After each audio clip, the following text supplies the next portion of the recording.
Hello everyone, and welcome back to Ludohistory. To everyone who just followed, Mega Bland Fox, fan of Corvids, Terralingua. Hello.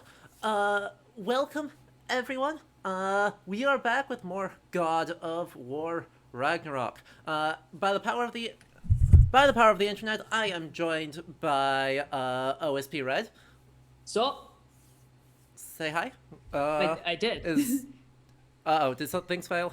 Did something break? Can you hear me? Oh my god. Boy. Why can't I hear people? This is distressing. Technical difficulties abound. Well, I can hear me. I can hear you. Claire, can you hear Red? I can hear. I can't Red hear anyone. fine. Ah, we love this. Oh no! Maybe if you All right, leave this hold on. come back? Please hold technical difficulties. Oh wait, why did I Unplug, say plug back that? in. Let's try this again. Oh no. So everyone except me can hear everyone. Yes. Well, hello. So Wait, can this is chat hear exciting. everybody, or- I don't know what's happening. We could say whatever we like. Chat can hear me. Yes, yes. Oh, Can the chat power hear? I wield. Why is that happening? He he. Okay, well, this is interesting and unusual. Oh, this is so funny. Yeah, I can leave I'm the gonna call. hop Why out of am the I saying room, that? the Zoom room, and then I will come back in. Zoom room. The room for zooming. So hopefully this The room won't for Zoom. screw everything up. Oh me- boy. See ya. Just leave the meeting.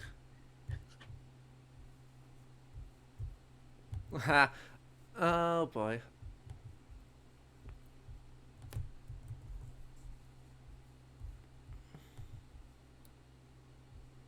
Problems, struggles, panic. Everyone panic.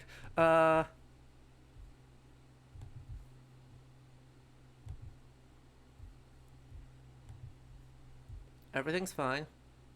Everything, please hold. We are fine. Comes. Oh. And I Speak- still can't hear anyone. This is Anyone? the worst Oh, no. news. I don't know what changed. I didn't do anything. But Oh, I can no God. longer hear anyone. Well, that makes conversation difficult. It's just a smidge. It does. It'll just be me and Red talking about you. Does You this? don't even know. Can Yeah. people hear me if I do this? I think people can hear you, right? Yeah. My headphones are just dead. That's what's wrong. My Ah. headphones are dead. Oh, that's what's wrong. Oh. Interesting. Oh. Chat, how Okay. bad is the feedback loop? If the feedback loop is fine, we'll just roll it like this. So wait, can you hear us You now? sound fine. But Adam? Yep, I can Wait. hear you. Hello. Oh, okay, good. Yes. Okay. The question is, is chat getting the worst echo on the planet from my computer feedback and you speaking? Well, someone's saying I'm a little echoey, but I think that's because of my setup, not not your fault. Interesting. Well, Is this- what a scuff start to the stream. Proud of us. Yay. Yay! Where do these birds come from? Oh, of course. Wait a minute. Blue. What? Well, Yep. get those point crow emotes out of here. What stream do you think this is? Hello, everyone. Hello. So I am just they are getting saying I am things more echoey. rearranged. There may be some scuff stuff from me having to leave the room, but we will fix it all as we do it live. So let's try that again. Hello, everyone. Welcome to Ludohistory. Welcome back to God of War Ragnarok. By the power. They're on you guys are on stereo sound. We'll see if we can minimize that by pulling my Wait. microphone way over here. What? Wait, how? Because my What? microphone is picking you up because you're just broadcasting. Oh, okay. Yep. I'm gonna. So I'm echoey because I'm loud. So I'm gonna put that over here. Nothing wrong with being loud. Yeah. Take up space, ladies. How's that sound, folks? Does Take up that some sound space. A little bit better? The more of this gin I drink, the louder I will get. So.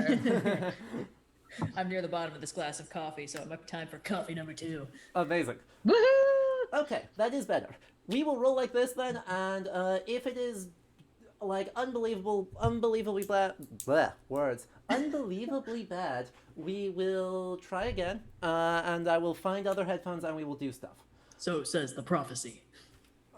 Sorry, someone said I had a good echoey voice for that right now. Incredible. So, technical difficulties aside, welcome back everyone to God of War Ragnarok, and I'm joined, as you can hear, by OSP Red. Hello! Hello again, and our very, very special guest, and our actually final academic guest for this whole event, for this whole stream series, Clare Mulley, a PhD candidate at the University of Oxford who specializes in the sort of long afterlife of Norse mythology, meaning after people stop believing in it, after the Middle Ages, the very long duration of people still writing stories about this. So Claire specializes in there's a second 20th Renaissance century. right now, and people do believe in it again. So it's not quite as dead, but it's the long afterlife, as it were. Not Yes, dead yet. yes.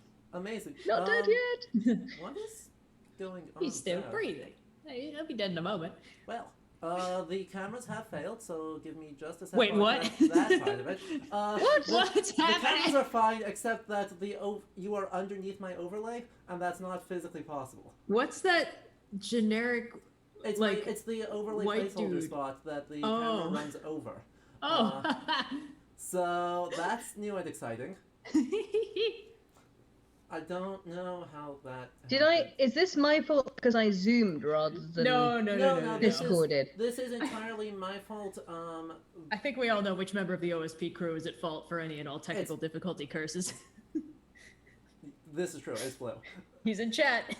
Exactly. This is just a fault of when I rejoined the meeting, it changed the dimensions of the window, and so the cropping I had on it turned out to suddenly be bad.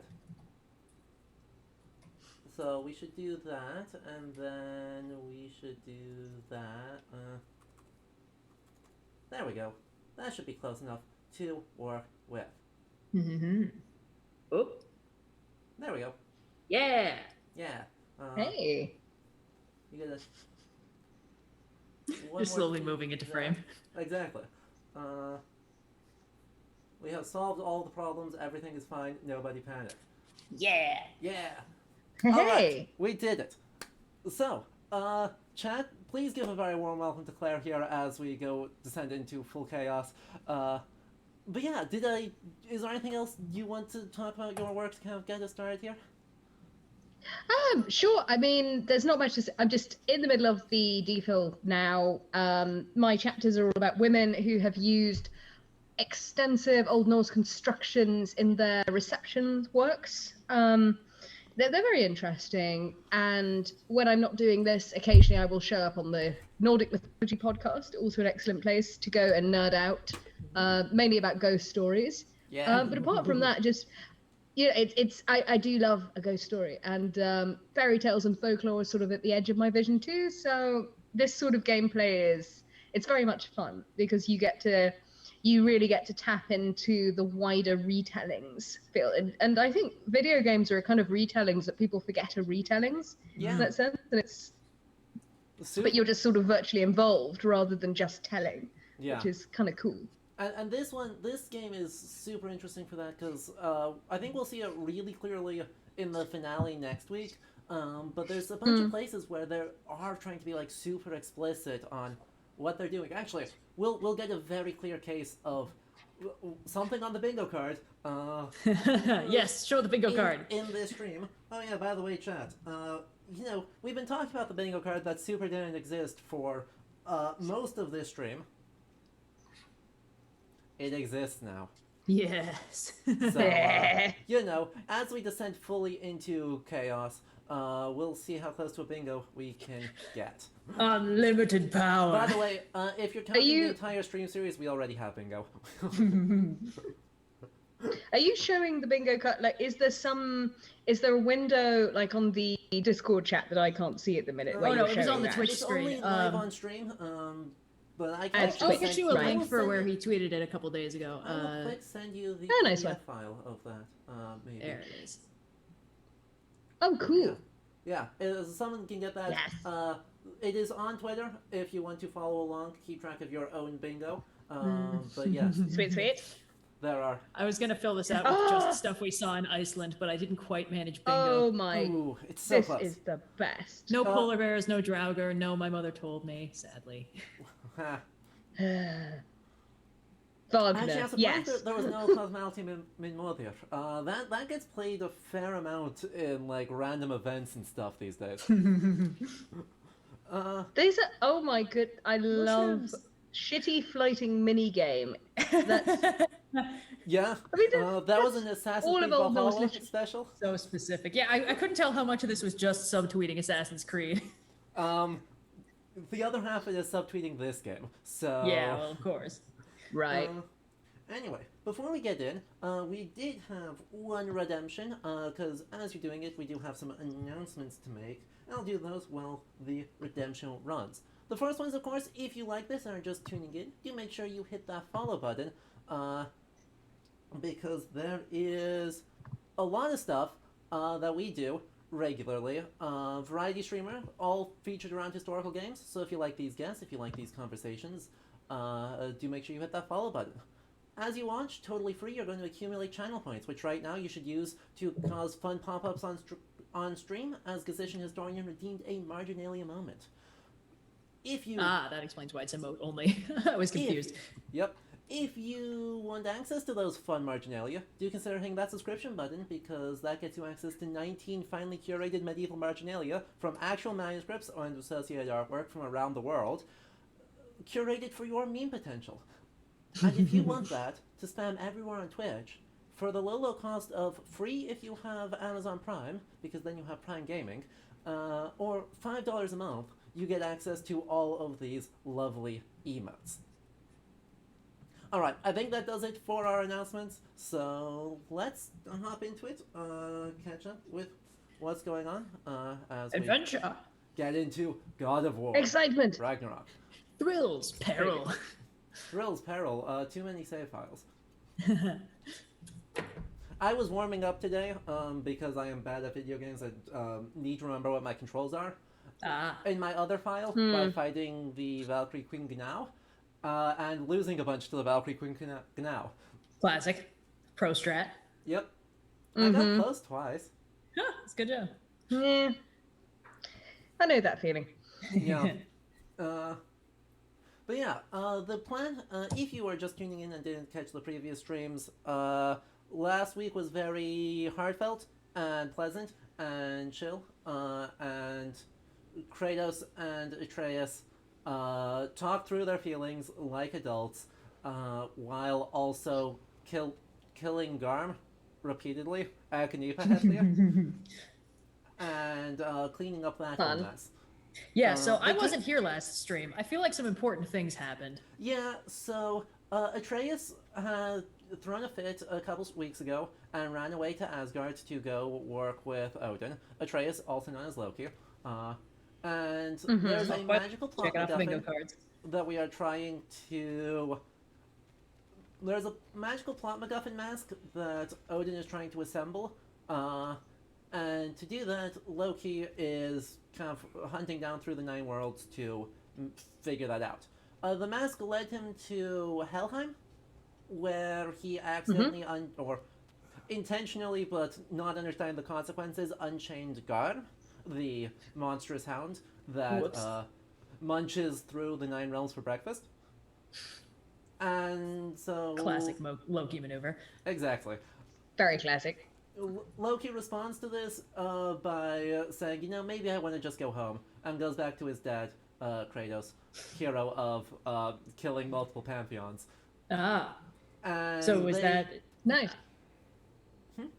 Sorry, you know what? You just keep telling me things that happen, and I won't say, oh, did this thing happen yet? That's fair. So they talked through their problems, and Kratos was like, hey, we're gonna take care of this. And so they go to Helheim, and they beat up Garm, and they find out Garm can't die, and so they beat up Garm again.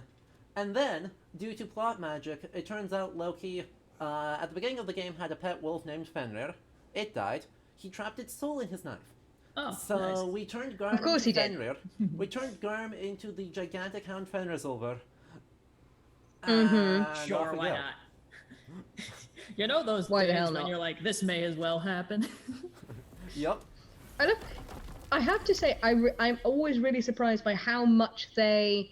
I guess with gameplay you have to simplify it a little, but I would have thought a really hacked up character like Loki and his relationship with Fenris Ulf would have been fully explored. Like, you'd think the deviant aspect would be really kind of fun, but no, it's just his dog. Yes. And you're like, but why? Why can't we have my bastard wolf involved? That'd be far more fun. This is something I've been complaining about constantly with this game because, of course, Yes. like it's We it's traveled to her nominally village to based break her on, spell. you know, like the Once one freed, thing we have she solid, accepted I was consistent not her stuff enemy. about in Norse You also missed mythology. a highly Ragnarok entertaining and the moment events where thereof. Block Like was that's the lifted one thing that we off have of pretty Freya's solidly car. codified. And Isn't at that Freya? every turn it breaks through it. Like like? last game we Different killed from his Magni and sister. Modi, who are explicitly Lacks supposed to a survive. connection. And it's like, Yes. well shit, He's a bit alright, quick I up to guess forget. that's And- a Oh, thing now. fine. I guess that's the new world not You happening. like Then him, Black. okay. Yeah, Cool. and it's like Yeah. at Yeah. every turn, you know, it's like this is this is Fenris the wolf. He's dead now. He was a regular wolf and now he's dead. And it's like, oh, okay. I Yeah. don't know why you Okay. did that. So So yeah, like yeah, they Same when you already tied broke up the and- rules. yeah, they already broke. And the fact that he swallows Odin pretty much whole. You know, like he don't, that doesn't go away. Like you can't, No. you can't diminish him like that. I feel problem very is- indignant. Don't Yeah. worry, he's now 35 feet tall Wow. and one's Yeah. pets. Beautiful. Because putting a giant soul in a thing, because they did that with the snake earlier. That's so is Jormungandr also was just like a dangerous. normal ass More snake that dangerous got than its hell. soul eaten by Grilla, mother of the Yule lads, which is fine. But wait, that wait, soundstone on that wait. log? So Grilla suddenly crafted. waltzes. The So yeah, she's Okay. around. She's Angrboda's grandmother in this, which is fine. Of That's course she- fine. Angerboda would have been her grandmother. I gotta Yeah, know which of the okay. Yule lads boned down and made Angrboda, but we don't need to get into that. Clearly, but oh, There we Curtis go. Nicker probably. He's the Jeez. one everybody remembers. potato. I don't know. But Yep. yeah, that'd be a hell of a family Christmas, wouldn't it? Oh god. Freya's camp is to the right. Oh, No rush is God. that. Not Who every day invited the lad gets Angerboda, to and is see a she new bringing realm. the? Oh fuck, she brought the kids. She's Oh, bringing no. all of her uncles and her no. troll grandma. Yeah, I don't know. It's a little bit difficult because, of course, the implication, I guess, is that the stories we have of Ragnarok are like, you know, unreliable narration or propaganda or something. But the thing is, you know, it's never clear what they're going Yeah. to play by the rules What? on and what they're going to just Nothing, it's casually just- break the rules on we're and then not never far from address Freya's before. wedding site. It's This is a true. delightful day. Yeah, Aside so- from And what I guess Bob we has don't outpost, know. of course. We don't know It about all sounds the pretty bangs and personal. whistles of Think you game. should You go know, with the Freya? contracts, the small print of bad what they're idea, allowed to that. reproduce, or what kind of model they're working. Because there's always a million different considerations, aren't there, for Yeah. audience and marketing. So They also, I- you know, in the previous game, in this To Freya's duet, camp, then. Atreus Time to see how the was Vanir have like fared 10, in our and they absence. decided making hope him a Freya's father was, She can care for herself. We're still See, checking. I bad a understand. good Her idea. brother's Well, but that's the forces are problem. Like, outnumbered. introducing Loki into the Pantheon this late means that almost all of the stuff he's supposed to have straight done on. just can't have happened. So, like we meet Sif, and Exactly. she's either got her pre, you know, golden wig hair, or this is her post golden wig hair, and it's kind of hard to tell which because she's got a lot of hair. got a lot of hair. Yeah. And it's just never addressed. It's like, oh, did Loki do something while he was in Asgard? No. So why is it like that? Who cares? Okay, cool. Thor's hammer. Loki's instrumental in the forging of that, and half of the other stuff. What about that? Nah, he Yeah, just already has it. Okay. Drakenir, Yeah. apart from the fact that we turned it into a spear, still exists. Still is fine, exists. Still created by Brock and Sindri, just It- not as part of the wager.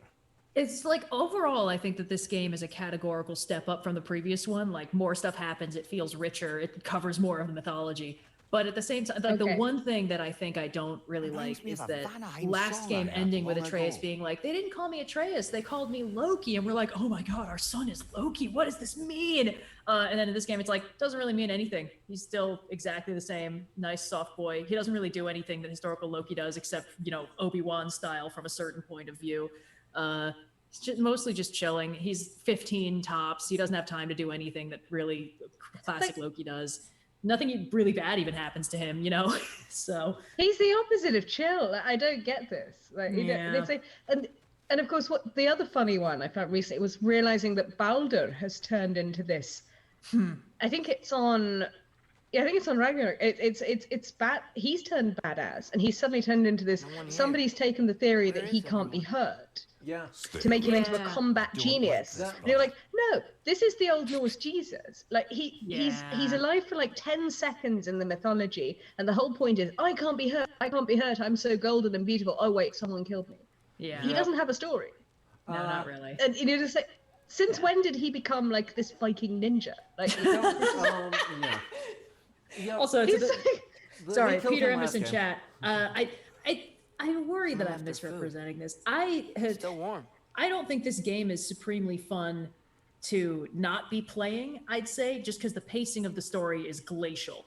And Yeah. a lot of the time, I'm like, this would be a cool opportunity to explore something, and then they don't. And it's like, okay, cool. But, you know, last game was good. This game is better. There's a lot to like Yeah. about it. It's just, there are things that I'm like, oh, they could have done this. They didn't. Okay, cool. Shouldn't got my hopes up, you know, whatever. Yep. Don't hate this game. I think this game is cool. I wouldn't be participating in this many streams if I didn't like this game on some level. Yeah. It's just, you know, fair enough. pretty much half the things I say about it are complaints Atreus. because otherwise it's like, Welcome oh, should I reunion. point out that it's gorgeously Unexpected, rendered but again? welcome. Should I, you know, bring up again how solid the acting and the You know voiceover us? is? Should I Can't mention, be. You know, you know, how beautiful Complaining's the fun. space design? Yeah, complaining's so fun. Oh, you What else are we on the shifty internet for? Bastard. I know. Say You it can't, again. I mean, And for that's once, why unless you can't. man It's or very difficult healer. when you get to the That's how they got academic your head stage out of to your write ass. an essay Maybe about now a you'll stop text you being such a 100% half-blind like, or you fish would do drum something, over wouldn't do sex something life. different with. Because if There's more of a it's so pig than I good, ever it was. just sort of sits there, and you're like, well, what can I say about it? I can't pull this to bits. You do not But if there's a recognize your really handiwork. fun novel that is like 50% I love it, 50% goddamn what were you thinking, Remember when then we at least first you started can, you've got a really good lot to I pull tried. apart there. I think you can learn more from things that aren't good. I Yeah, think that a definitely. really good story is so well So- put together, you can't really so see how sorry they about made it that. work. But if you see a story that's like almost advisor good or mostly good, and but there's friend. bits where it doesn't Yeah. hold Counselor together, to the Vanguard. that, you know, from a writing And yes, standpoint, well, you can pick it apart and be like, exiled okay, in like Midgard, this I one was line trapped in didn't my land, woeful but if they'd done this instead, I think it would have never worked. You know, showed it helps you learn Yeah. as a creator. No. It helps you learn and it creates arrow, great content. I'm a student. Definitely. Yeah. Forgotten. Yep. I'm sorry, Yeah. who is this guy? This Vanaheim is needs the our boar help that we over shot in the previous game. Even- This is Hilly speaking. Come, Oh, this game is so good and creative. watch where makes you aim him, that bow of yours. My hide's Right, not so thick in this So one. they're saying, actually they call it like a group of Vanir called the Jöfur, which is just a word for boar. So they're You can shape-shifting, head out whenever you're ready. who can Where are we take the going? form of a boar I have a or a favor to person, ask. and are some of the Vanir, explain and they on the work way. with Freya and something.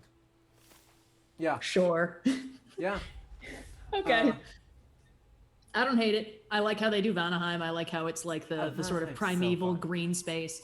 Because, you know, as we've discussed in a couple previous streams, the fact that Vanaheim is never really discussed and might not really be a place because it's only referenced in the context of, yeah, the Vanir are from there. Anyway, means that they kind of just had full creative license to do whatever they wanted with it, and making Asgard a little bit more like civilized and industrial, and Where's Vanaheim a Freya? little bit more I- primeval. She is- came here to see brother. To be fair, the they've search got party for tons to Freya play and with. Like, there's still They've been so many captured by the debates. angel. Well, what exactly are the that Vanir, and where are they, and what are they, and what do they do? Presence And has it's intensified since a lot of people are vaguely To caught make up in the matters idea worse, that they're the the sort of, celestial for wolves want of a haven't better seen in expression, days. naturey. At least I So Yeah. you could, in theory, make them a bit Not more easy. hippie than the Asgardians. And I think And- there's some. No moon. There is some reflection. in The the sun. Asgardians, if you're looking at it from purely from a cultural It's a long perspective, story. the Asgardians are the You want ones us who to check on enforce them? laws, Have my who gratitude. build things, who kick other We're people's straight asses in. to make them follow the And rules. if anyone can help The Yeah. Vanir are somewhat more, they're kind of a bit more out there, a bit more hipster, well. but you're never given any much you're clues gonna as to wait how past big they are, what they do. They're pretty You're much the disappointed. equivalents Continue down of the this path and Asgardians, you'll and find they your just, you know, as far as we're aware, there's no such thing as necessarily giant versus god. It's just that they're on the same level. It's more Yeah. just different societies. So when it comes to making stuff up for the game, like you really do have quite a lot of room to create, and that's quite fun. Really. Yeah. It is, I mean, there is so much fun space to do here, and, I mean, they lean into Freyr, particularly as, like, the hippie party animal, nature god. Right, the peace and prosperity, Right. a la Adam of Bremen. You think he's really forgiven me for I- shooting him? Trust me, lad. Ow. The old swine still Also, carry the Vanaheim grudge. sucks because there's poison You'd know everywhere, it. and it's terrible. But we Usual have some more miscommunication, redemptions in conflicting chat. loyalties, So broken firstly, promises, we have a Hail nothing to Hydrate, so concern yourself remember, with. self-care is I'm not important. concerned. Drink your Just beverages. curious. Curiosity's all well and good, but so is pride. Finish your alcohol, kid. Okay, okay. Exactly. Point taken. And then we also have redemptions in the same vein of compliments and nitpicks. So, I mean, compliments being, of course, something that we have seen so far, or that we've talked about that is like, hey, this is actually really cool and interesting, and nitpicks being the exact opposite of that. There's plenty of space for nitpicks, but for my compliment, I'm actually going to look at, like, Hildisvini. Firstly, Hildisvini being, someone divert, right? Being a person of color.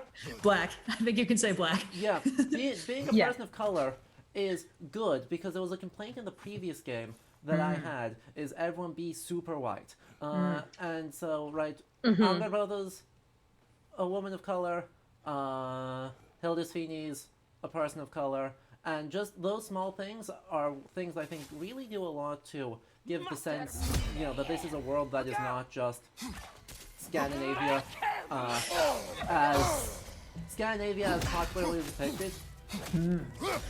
Yeah, Important. I wanted to sort of, I guess, compliment an expansion on that, Yeah. which is that in contrast to certain Assassin's Creed games, this game does not seem like it is at all interested in encouraging the popular attitude and image of Vikings. Tattooed, undercut, white supremacist, etc., etc. Like, it's like this game is like none of that. The one guy who was kind of like that, Baldur, in the last game, sucked and we killed him and it was fine. So I sort of like that they're making the world of Norse mythology on a very new level feel bigger and, full of all kinds of people, and that one sort of like, we fight because we are warriors and warriors born, like the character that would embody that most is Kratos, and the entire game is him character developing away from that, and I kind of love that. Yeah. No, that's very positive. Definitely. Big. And I gotta give a really good compliment because people think I hate this game. I don't. It's fine. No, you're engaged. You are engaged, and you are, you're fucking chinks. But this is cool. We wouldn't, if we didn't love it, we wouldn't bother with finding chinks because we'd just dismiss it and say, sod it. It's not worth bothering about. Yeah, exactly. It's, I think. Ooh. yeah, and a little bit of ultraviolence as we murder a centaur. Ooh. Gosh. Vanaheim Delicious was Gosh, gosh. different from the other realms. This is fun. What do you call? Mind you, is that a centaur? Like a deer centaur? It is. I've never seen a centaur with antlers before. Yeah. Depicted. We've been over this one. Yep. Talking of Oh, you've been over this one. well, the first time we saw it, it's like, what the fuck is that thing supposed to be? That's not from anywhere. What is that? And it's just like, I think even the bestiary is like, who the fuck knows? We thought it would be cool. Yep. It turns out there Yeah. is like one visual reference from one like Vendel period thing, and then there's like Elkfrothy from Hrolsaga Kraka, and that's it. Those are the potential Yeah. visual references that they could be drawing on. Two whole things. But yes.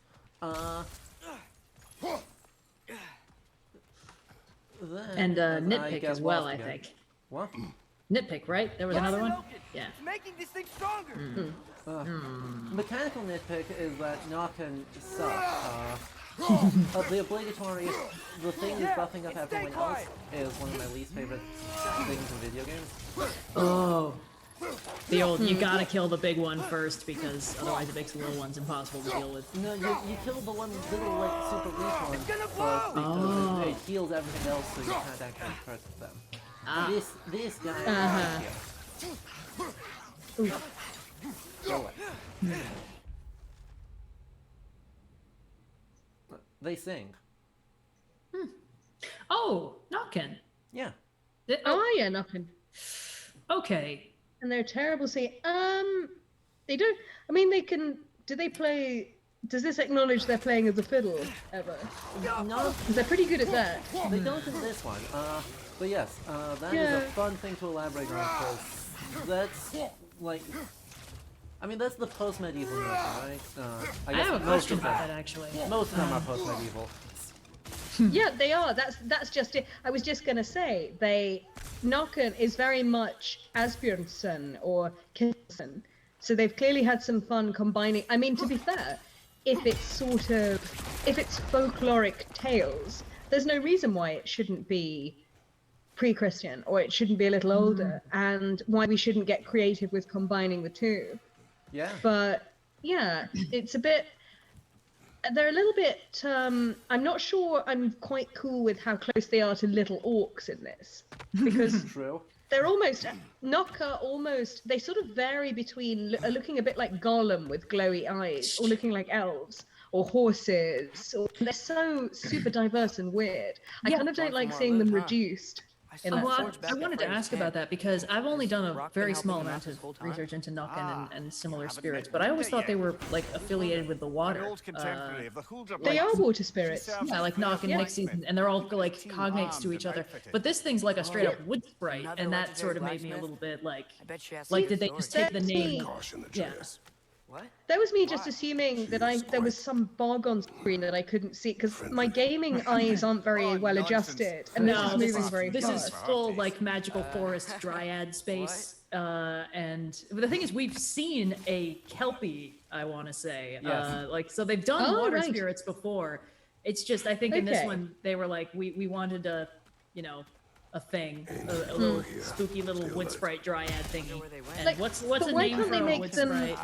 A holder, surely a holder, because Yeah. they're the ones who hide out in the woods and have cows' tails and lure people. And I mean, they are very much the folkloric wet dream in that they're very beautiful. They're kind of like a furry. They've got a cow's tail and they're Yeah. like hot elves. This And excursion of to course, Vanai all they means want you've now is to marry a visited Christian each of man. the 9 Oh, And their naturally. tail will drop. God. They just really Naturally, want they a man don't. to They fix don't want. Not many mortals They just can want a man claim to such fix a them. feat. So, Like, you know, not they're many gods classic. either. You have to be super. Even your And obviously, the father word has yet to grace the Huldren halls goes of into Asgard. hidden would people. know So her. there's these vague, shadowy elf Held his people, knees other at Freyr and people, Vigor like the were man captured. people in Irish mythology as He's a well. light And elf, not all of a them former are scholar exiled depicted from very Alfheim with his certainly. wife Bela. But there is a She very may be typical their holder, best which is a warrior. beautiful woman Why with a was he cow's exiled? tail, and You'll have to she ask would him be for your the full typical wood tale, spirit. but I Yeah. take it And that he also Bela's she, quest to unite yeah, the she would people also was guard. They're frowned particularly upon. meant to be fond of the Wait, charcoal burners. Bela's a dark elf? Yes.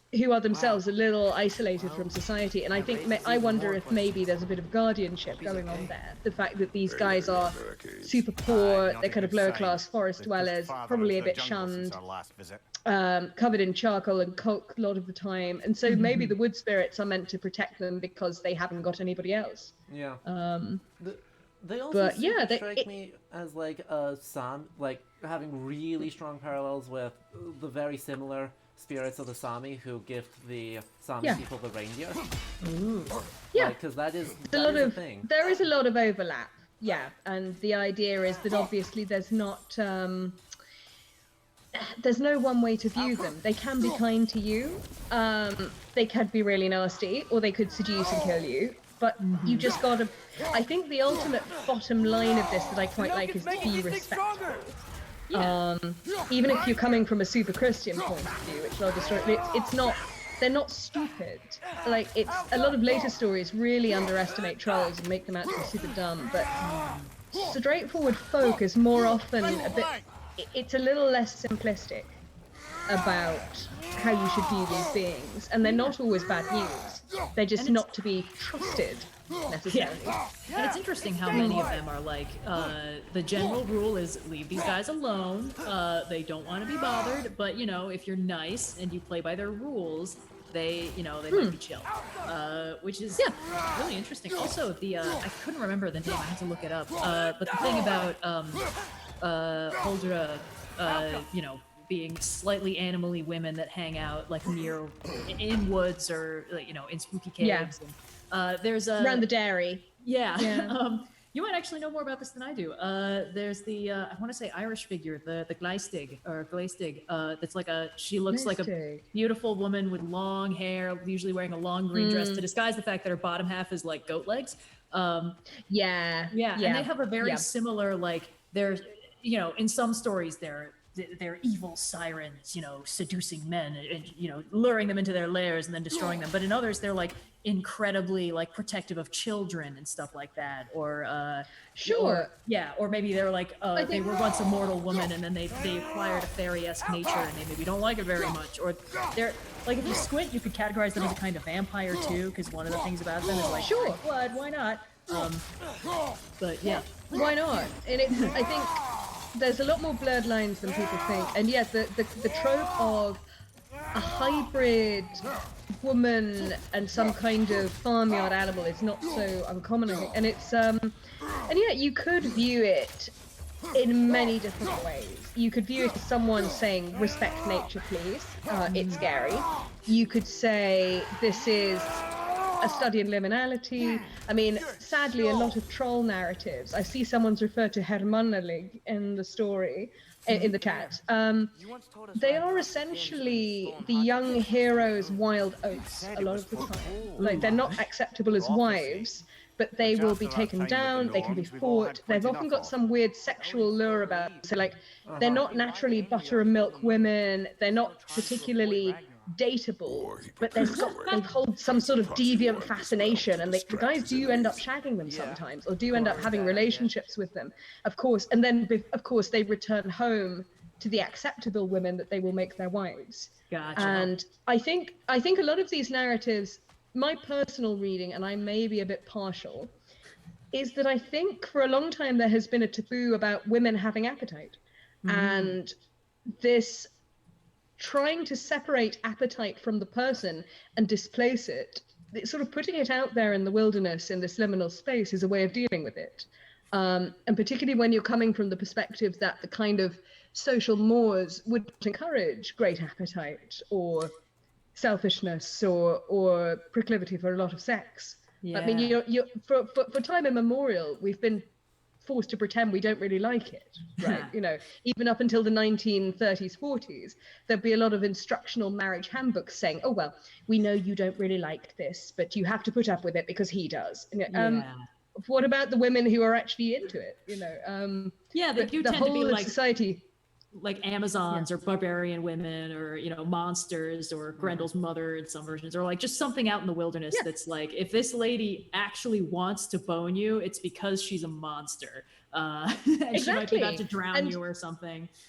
There is a reason why in most Icelandic troll narratives the biggest, baddest troll is not the father, it's the mother, and she dies last. And they even did she that really with Grendel. does.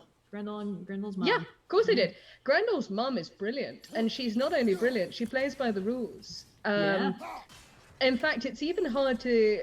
A lot of Victorian translations onwards have made her more monstrous than she perhaps was. The word aglaika is warlike or violent. It's not... It doesn't actually mean monster at all. Just a badass. Grendel's mum might have looked like Boudica or something. She might have just been this very... I mean, I'm not so keen on the whole Angelina Jolie gold stilettos image, although that was kind of cool in its own way. But yeah, it was pretty funny. But, she, not only is she the better fighter, she does do the thing where, Grendel is just a bit of a teenager on a munchies round. Like, he goes and grabs 30 and he's not particularly tidy. She minds her own business, but it's when her son is killed, she chooses the best person, and the one the king will miss the most, kills him in one, and that's her stroke. She's like, right, you've taken mine, I'm going to strategically take yours, fulfill my revenge duty. And actually, all things considered, I mean, obviously Beowulf has to go after her because that's the formula, but she's played by the rules, and she's been relatively classy. Oh, hello. Dogs. Puppers. Dogs. Puppers.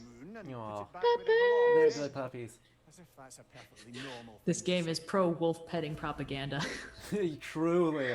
I am all Don't for actually this. do it, kiddos. Don't Except in pet wolves. specific areas supervised by trained professionals. There are wolves that are for petting. We call them dogs.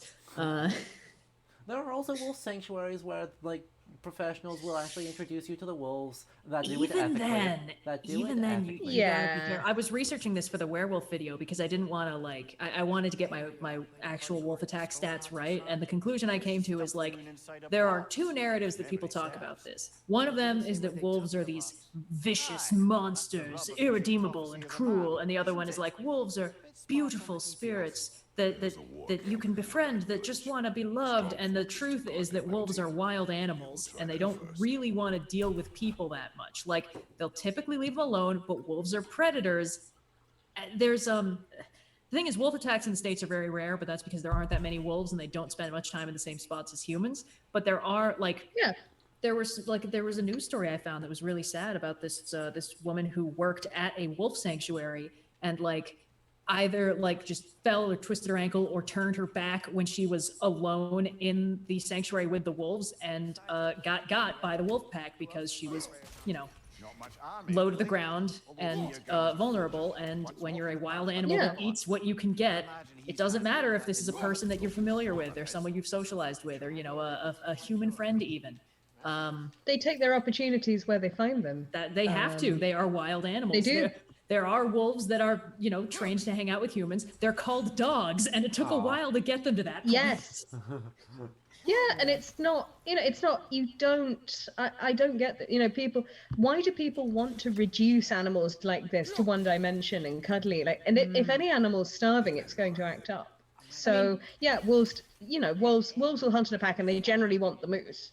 Yeah. But if they're really starving and you are there, you're essentially a sausage roll. You put up no fight at all. Like, the thing is, the main thing that protects humans from wolves is that we're taller than them. You know, we're high enough up, and if they don't have altitude, they're like, all right, that's more trouble than it's worth. And the thing is, wolves are social animals and humans are social animals. If we, you know, in the right circumstances, that can mesh. Humans can pretty much become friends with anything, and wolves are actually pretty good at getting along with things that aren't wolves, sometimes depending on the wolf.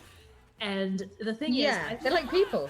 Yeah, they are, exactly. It's, you know, there's no rule that makes it so that every wolf is friends with you. What probably happened is that, like, you know, 30-odd thousand years ago, there was the one wolf that was a little bit weird, that hung out a little close to the campfire, helped out, maybe shared a kill, you know, became friends with at least one human, and then had kids that became friends with more humans. And, you know, several generations down the line, you start getting the domestication genes, you start getting the tail curl, you know, the head that's more upright, spotty pelts, stuff like that. But the thing is, we've already done that selection process. The wolves that exist now are the wolves that did that. And oh, hello, here are the runes. Oh boy. Hey, look. Oh boy. At least, that wasn't actually helpful. It didn't tell me which one it was. It took me to the labor of how many I read. But the last runes we saw was just a reference to Africa by Toto. So, that's so funny. The funny, like, no. I think, like, as a certified wolf enjoyer, like, as a person whose first stuffed animal was in fact a wolf, I think that a lot of the reason why people like sort of flattening down animals to a one-dimensional thing is because they want to be the one person who animals like, because it feels great, you know, for someone to be like, oh, you know, he never lets people pet him like that. And it's like, yes, I'm special and they love me. I reduce that. I'm the cat lady, and that's what I do with cats. Yeah. Well, I think the cats are more interesting when, you know, because they're all different. Yeah. Every single cat that I've met has been a completely different kind of cat, and I love that. And dogs are the same way. And there's more, and there's less risk of being, you know, you can still pass the special person test without the fear of getting your head ripped off. Yeah. Generally. Yeah. But, you know, wolves are also cool. Wolves are like one of those tropes of like, oh, that's the cool animal. You know, you're a lone wolf. You know, this guy's nickname is Wolf or whatever. Like that. They're a cool animal. People like them. They are cool, and they're responsible for so many toxic stereotypes as well that they don't deserve. Because that's what's funny. They're a pack. This is what makes me absolutely howl. No pun intended. In that they, because they like, you know, people are like, I'm a lone wolf. Like, wolves aren't alone. That's weird. They like their families, in case you haven't noticed, and they know how to love each other. They're not like, I need to be alone now. I think that the best thing that has possibly happened to the concept of like alphas and betas was in fact the extremely explicit genre of fanfiction that spawned from it, because that's so much funnier. Because now like you watch old shit like old Teen Wolf, and in like the second episode someone's like, that guy's an alpha, you and me, we're betas, and my brain's like, yeah. Yeah. Yeah.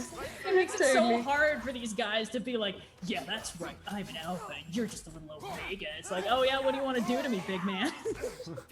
Anyway, it's so fucking funny. Anywho, Yes. it is funny. It is funny. And similarly, the lone guy trope, I sort of want to change it because it's always guys, isn't it? It's always never guys. she's a lone wolf. I want him With to your be help, like we can reclaim lone. that. Because what else goes on it? What else wants to be alone? Like generally a cat or a tiger, and tiger just sounds. He's a lone tiger. It just sounds funnier. Kitty. So, I am a lone kitty. I'm a slightly antisocial armadillo. I just want to curl up in my little ball and go to sleep. I'm a lizard sunning myself on a rock. Yeah. Or a derp, as they are commonly called on the internet. Oh, Oh. So we're just fighting something here. I mean, nothing important is happening. No, I problem is think I am There's Lone more to learn, Hedgehog don't worry about is it. already a character. His name is Shadow. I'm a He's lone the hedgehog's coolest. already a character. Yeah. Oh. Okay. Many Chinese. Why do they look like the Na'vi? Don't Oh worry about boy, it. another conversation. That's a whole other conversation. Still haven't watched Way of Water. Still don't want to. Still don't want to. Yeah. Someday somebody might change my mind, but thus far. I don't know. I think they're pretty. I think I watched. I get that that all the problems with the first one, but I found it a very just a very pretty film, to be honest. Yeah, I definitely, you know. I think that's the thing. Like, I've heard that it's pretty and there's a pretty cool whale. Neither of those things are Ooh. personally enough reason for me to want to watch the second one, but you know, Yeah. yeah. Yeah, I mean, who doesn't love cool whales? There's Everybody one, loves a lone. I am a lone sperm whale. I'm that one whale who sings at a slightly different frequency than all other whales, and thus cannot communicate with any of my peers. Other whales call me a dick. Oh boy. All right. I think we have managed to. I don't think Agscard's running out of soldiers anytime soon. I don't think it is. I I'm think a lone I think seagull, it has stealing for the moment. fries for no one but myself. They are all on the respawn. I'm time the numbers. antisocial albatross. Sorry. Drifting for hours. Ready to Forever. put the moon back where it belongs? All right. So we're I gonna will rescue steal the your moon. donuts. That's a weird thing to say. So, let's get vaguely back on topic as they steal everything. Here Yeah. we go again. Gazishian Historian in chat does actually want to know a little bit more detail what kind of stuff you work on. Yeah. What Sure. poets do you actually? I can talk about that. Yeah. What Okay. poets I do mean,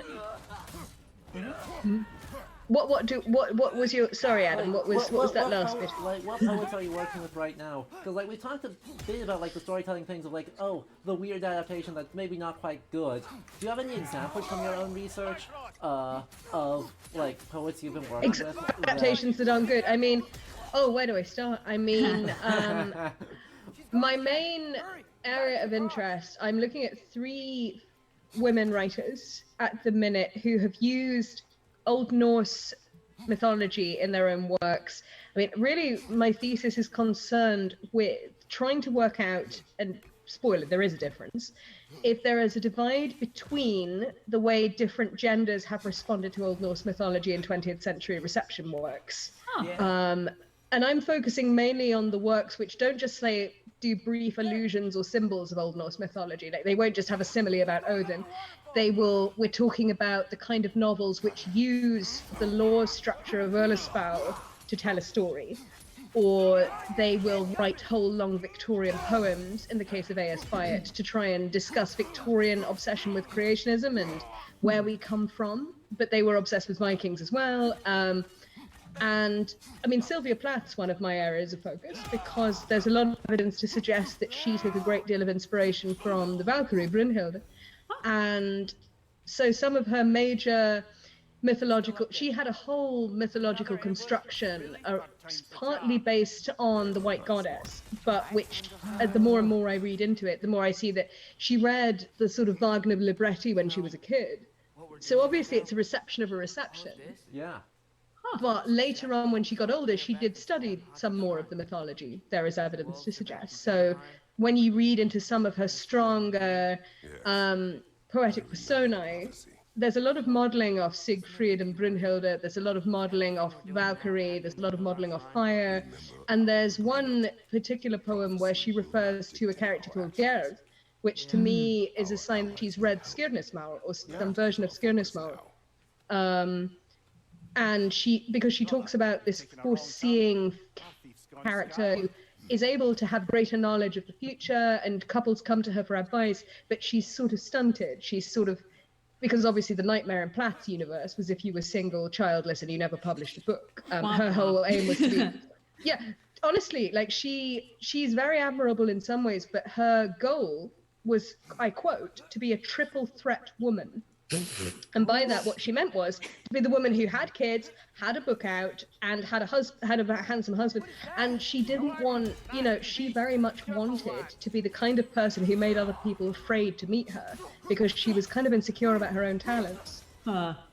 Which tells you everything you need to know, really, about her childhood, how she was brought up to achieve, how she saw achievement. And I think the Valkyrie was one figure she tapped into to make herself feel strong and to fit into this mythology of, I am the supreme, I am stronger than you, I will get my revenge on you. That doesn't surprise me. And I will be stronger than all men and also sexier than all other women. And then someday some man is going to bone me, my life is going to be ruined, and I'll probably go into an eternal sleep in a tower somewhere.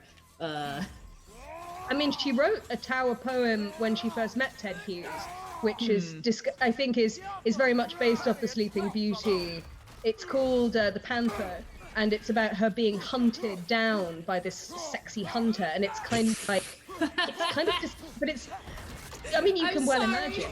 Like, I'm sure this was very serious for her.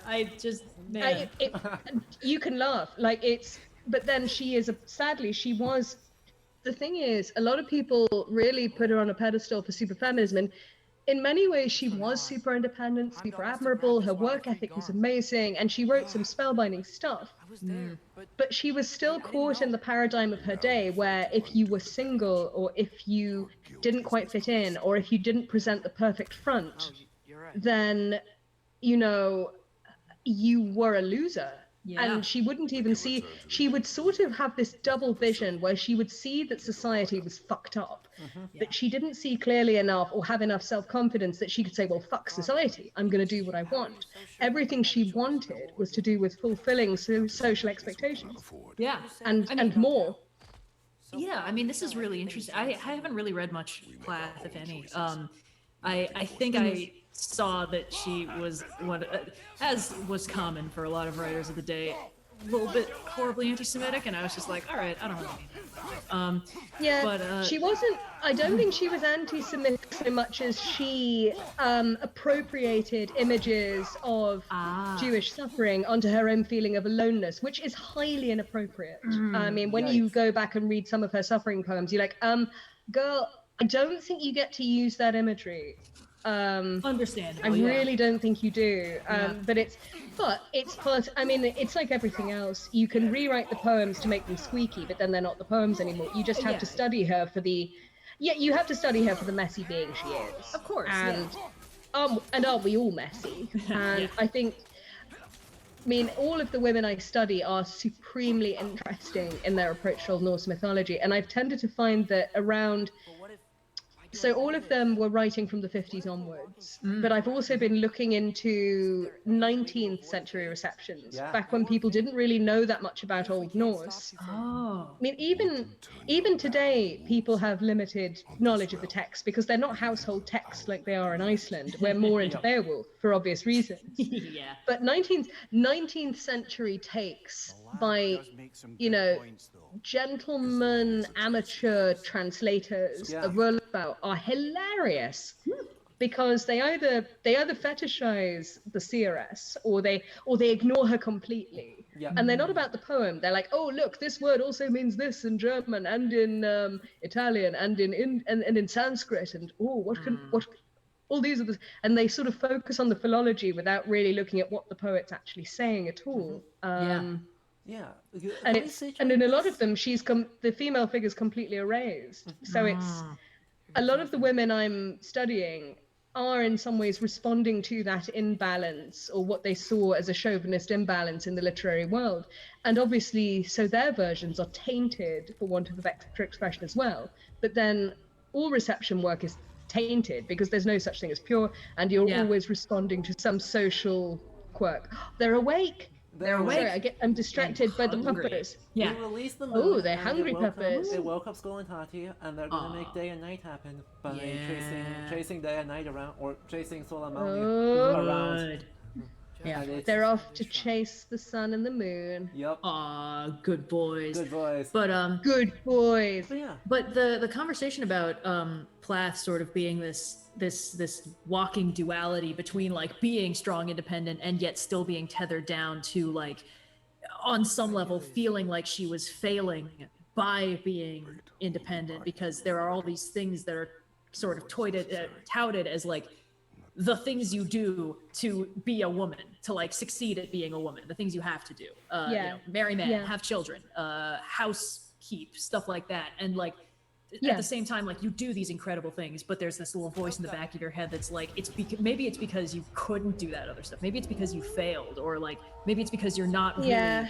And this is interesting to me because, oh, sorry, that's so pretty. We're seeing this on a little bit of a delay. There's your snack. Yeah, and one for you. One for you too.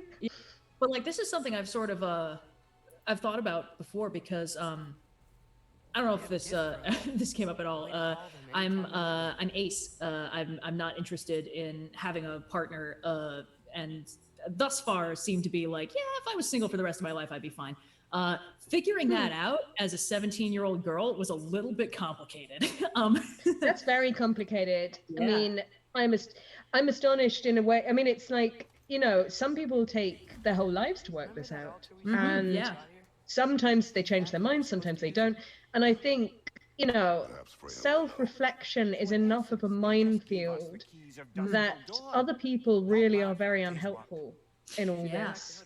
Well, and you know, I mean, well, it's just a big, complicated space, because I think everybody has very different needs and wants. But the thing is, our society is very heavily amatonormative. The idea that like, it is. It's basically the end goal that, you know, you find the one, you partner up, you're together for the rest of your life, till death do you part. And sort of coming to the conclusion of like, I think that would make me less happy was weird. And of course, there is always, there's that little voice where it's like, but what if somewhere out there there's the person that would make you change your mind? Because that's the thing, like that, people don't mean to be unhelpful. You say that to somebody. They do.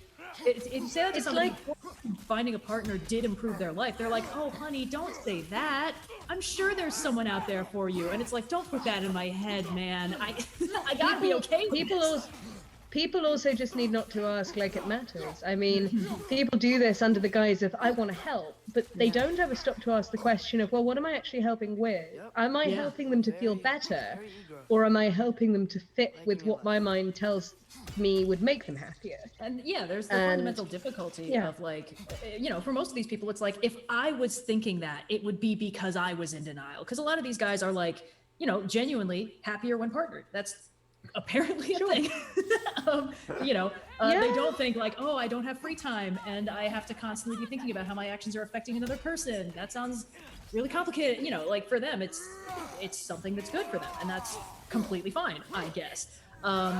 But just the same way that my advice would almost always be like, boy, that sounds pretty tiring. You should probably do something else. Like their advice being like, no, honey, like, you know, you got to open yourself up, put yourself out there. Like, I promise it's worth it. It's because it's worth it for them. You know, they're trying to give good advice. But this is on a level of like the mind that it's difficult to conceive of there being people for whom it's not true already for died in them. battle once. Like, Yeah, like and- even in the and greater sometimes queer they're- community. Wake back up in Valhalla. Yeah, and sometimes they're also kidding themselves. Like you get, I've had a lot of people in couples want to couple me up, because I will fit better.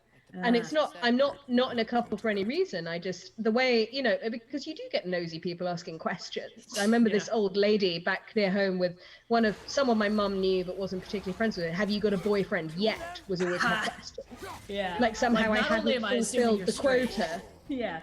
Yeah, Yeah. assuming I was straight and sort of and like I'm fulfilling a quota. I mean, I took great pleasure in telling her I was single but dating and having lots of fun but there was no one special. And you Yeah. could sort of see her thinking, crap, that I don't know what to do with that. Like, well, Yeah, you exactly. ask. Don't ask questions you don't want the answer to. You know. Yeah, I mean, fundamentally, the fact that for everybody, the correct number of special people in their life is different, and the definition of special people is different, it just kind of makes it a matter of personal discovery for every individual person, and B, much more complicated because this is assumed to be a universal constant. Like, it takes work just to be like, what if I'm not straight? And then from there, like, what if I'm not interested in this at all? Like, what if I'm okay with just being this? Like, Yeah. it's hard to even ask the question because so much of it is just treated like a fact. And Yeah, it I think sounds to me. Dragon. Oh, sorry. Sorry, I was just looking at the chat. I think Dragon Wolf's point is actually quite good here. Like, a relationship agnostic in the sense of if it happens, it happens. If not, fine. And I think and I'd like to add a little addendum to that. And it's like I tend to meet people all the same way by just going to social events, doing stuff I enjoy, hanging out with people who give me a good vibe. And I always think that if a relationship comes of that, cool. Otherwise, you just end up with a lot of really great friends. And the other maxim is better to be in no relationship than the wrong relationship. Yeah. So whether you haven't decided whether relationships are for you or you're like, oh, I'd like one, but I don't really want to fit my idea of relationship onto anyone I know right now because I don't think they'd be great at it for me. Ooh, lots of blood. Yep. It's not a relationship they want. Wholesome relationship advice while Yeah. also murdering crocodiles. While also killing. I mean, Yay! That's the God of War way, baby. yay. But yeah, no, I mean it's really interesting, and it kind of sounds to me like Plath was starting from the downside of being in the 50s, which makes it She a was, lot yeah. harder. Yeah. 50s and 50s America, like even more so than, I mean, Britain was a bit shabby compared to America. Like it had its glamour standards or whatever, but one of Plath's standouts was when she went to Cambridge. She was so well dressed, like she looked a bit like a magazine model, and she took great care to dress very glamorously. And a lot of young women in America, I think, were very much under the white picket fence kind of pressure to be absolutely angelic but dateable, virgin but look experienced, love your be smart but do the whole, you've got to be a goddess in the kitchen. I mean, all you have to do really is watch Mona Lisa smile to get an idea. I mean, yeah, like this is part of why this whole thing is always a hot take. That whole thing has always really bothered me because it always seems to me like what it boils down to is become uncriticizable, become perfect. And the thing is, that's in the most broad sense. I think that is not an intrinsically like females only experience, especially in the US. Like the idea that you must fulfill these paradoxical perfections so that nobody can ever say, hey, you should be more like this. Because ultimately what it means is like, hey, it's none of their damn business what you do. Like you can pick something and just do that. And then like, if people are like, oh, but you're not doing these other things, that's not, who cares? But it's really hard to get to that point. And it's hard. That's what people, Disney is a champion at saying, oh, be true to your heart, be yourself. But it's actually super hard because all of us are engineered to like other people's approval, aren't we? And it's just, it's very difficult to say, well, fuck all of you, I'm going to go off over here and do this thing. Yeah, it's hard. Because you don't really, because you want people to say, oh, look at you, good on you, kudos, you're great. Yeah, like on the one hand, you know, your own internal compass is the most important thing you have, but on the other, it can really wear you down to be told over and over again that you're doing things wrong. Like on your bad days, you can still be like, but what if they're right? And when you were talking about Platt's poetry, it really sounded to me like that was what she was dealing with. Like on the one hand, she was certain that like, I know exactly what I want. And on the other hand, there was that little voice she couldn't get rid of like, everyone in the world is telling me that I'm wrong. And I think like I mentioned, you know, sort of coming to the conclusion of like, hey, that's not right for me, whatever, at like age 17. I'm not trying to be like, yeah, get on my level, Platt. I had a lot of benefits. I had nobody in my family telling me, so when are you going to start dating a nice boy? So I had nobody being like, when are you going to give us grandkids or whatever? I had none of that. It was just like, hey, if you do it, it's fine, whatever. And I had multiple older female relatives that never married and never wanted to. Including, I had like a great aunt who, when my grandma had her first kid, literally said like, well, never gonna let a man put me through that. And she never did. And I was like, fuck yeah, that's an option? Like, it didn't even occur to me that that was unusual. And, you know, she was you know, born in like the 30s or 40s. So like, that's the thing. It depends on the models you have. Whatever you grow up with is normal, right? No matter how abnormal or I mean, normal's the wrong word. It's a word I dislike and I shouldn't use it. But like whatever is habitual to you is what you've grown up with. And I sadly, I grew up with a lot of cousins who had a lot of children and did the very traditional marriage thing. And it's like, luckily, I think I've stopped. I've genuinely got to a very happy place because I found that the way to I realized a long time ago that the way to lead a happy life was to have a lot of interests and to follow your interests. And you tend to find other things fall into place along the way. But it's hard. And I've had people ask, you know, like I've had people who fall out of long-term relationships come. I think I've become the generic single friend in a way because I haven't been in a long-term one for some time, despite dating. And so people come and ask for advice. And I feel very ill-equipped to give advice because there's no advice other than, well, do what you love. Yeah, what do you mean advice? And sadly, that's like the and sadly, but I think some of them have forgotten to do what they love in a funny way. Yeah. Right? You know, they've got so involved in trying to do what they should do, whatever that is, that they've sort of lost sight of what they love. And don't get me wrong, like, doing a PhD in Old Norse mythology is absolutely the most awesome. I love it. I'm not going to lie, it doesn't transform your life in so many. Like, you do find yourself occasionally short of cash and wondering, am I going to get a job? But I'd rather that than be. But I've been in the city. I've tried to work a financial job or try to be sensible and found I am physically incapable. So at least this way I can at least look sensible and talented and enjoy myself. Yeah. I mean, you know, the way I make a living is bluntly absolute bullshit. I'm very lucky that it managed to work as well as it did for me. And it was very much like I didn't figure out anything in the like, do I have ADHD until like I graduated high school already. And by that time I was like, I've mostly figured out how to manage it. But there was sort of like, as I was coming up to graduating college, I was like, I'm gonna have to figure out how to do like an office job, and I think that might kill me. And then the channel got solid, and I was like, oh, I can push that off for a while, which is good. Yeah, and then a while turns into indefinite. Maybe I shouldn't. Yeah, shouldn't do that. And it's really cool, like, you know, being able to make a living creating art is like, it's literally the dream because it's so difficult. Like the fact that it's worked feels like I've like broken the game somehow.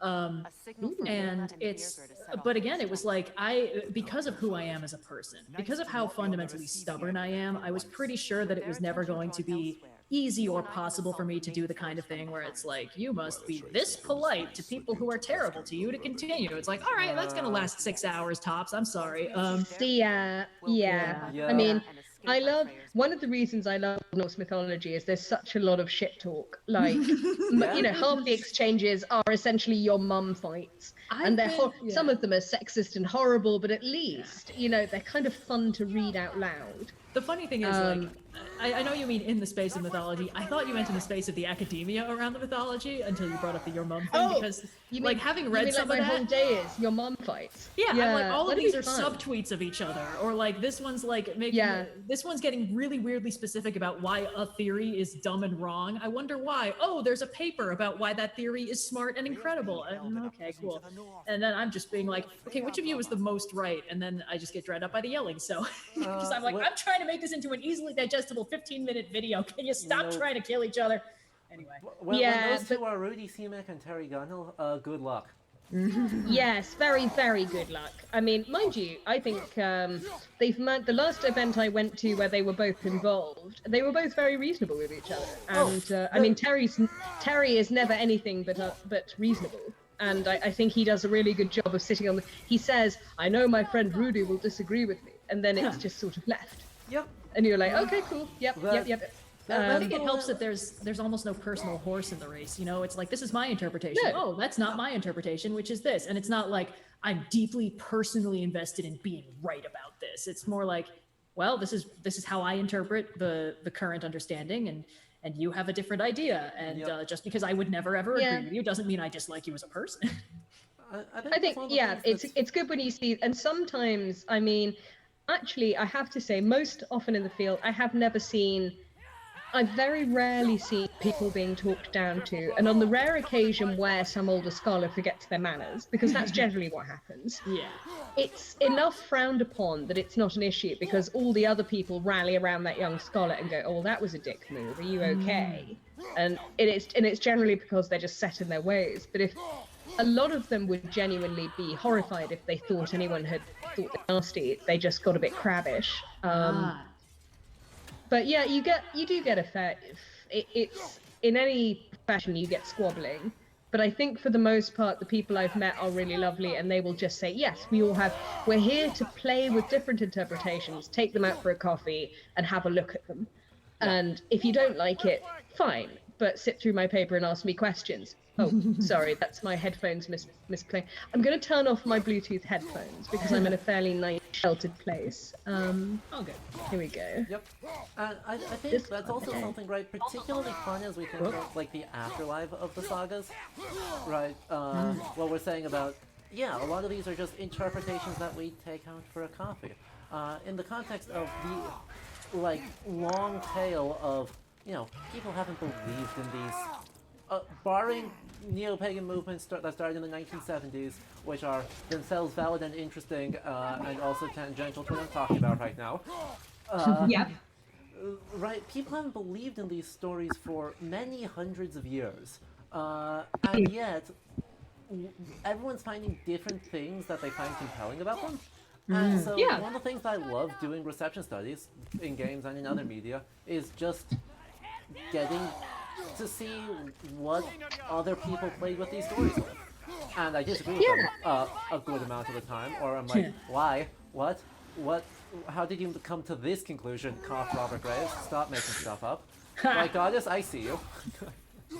And of course what people forget is that the medieval texts themselves are receptions of ideas, and everything is a reception. So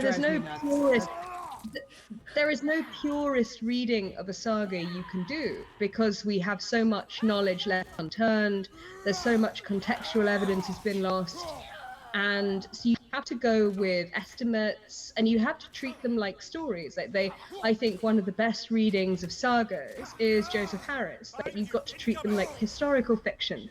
Half of it will be based in some kind of tangible fact to do with landscape or geography or date. Half of it will be narrative manipulation or a bit of fantasy, but that will itself tell you a story about social needs, expectations, building, like just as Plath needed to build the Valkyrie to make herself feel supremely powerful and confident, and to get the revenge motif where she wanted it. There's a lot of work on, say, magical narrative, and generally magic itself isn't such a big deal. Magic is almost sort of passed over. It's more who does it, what their social status is, and why they're allowed to do often the people who are given the narrative place of having the good magic are the ones who are being shocked as socially acceptable, or the ones to take over.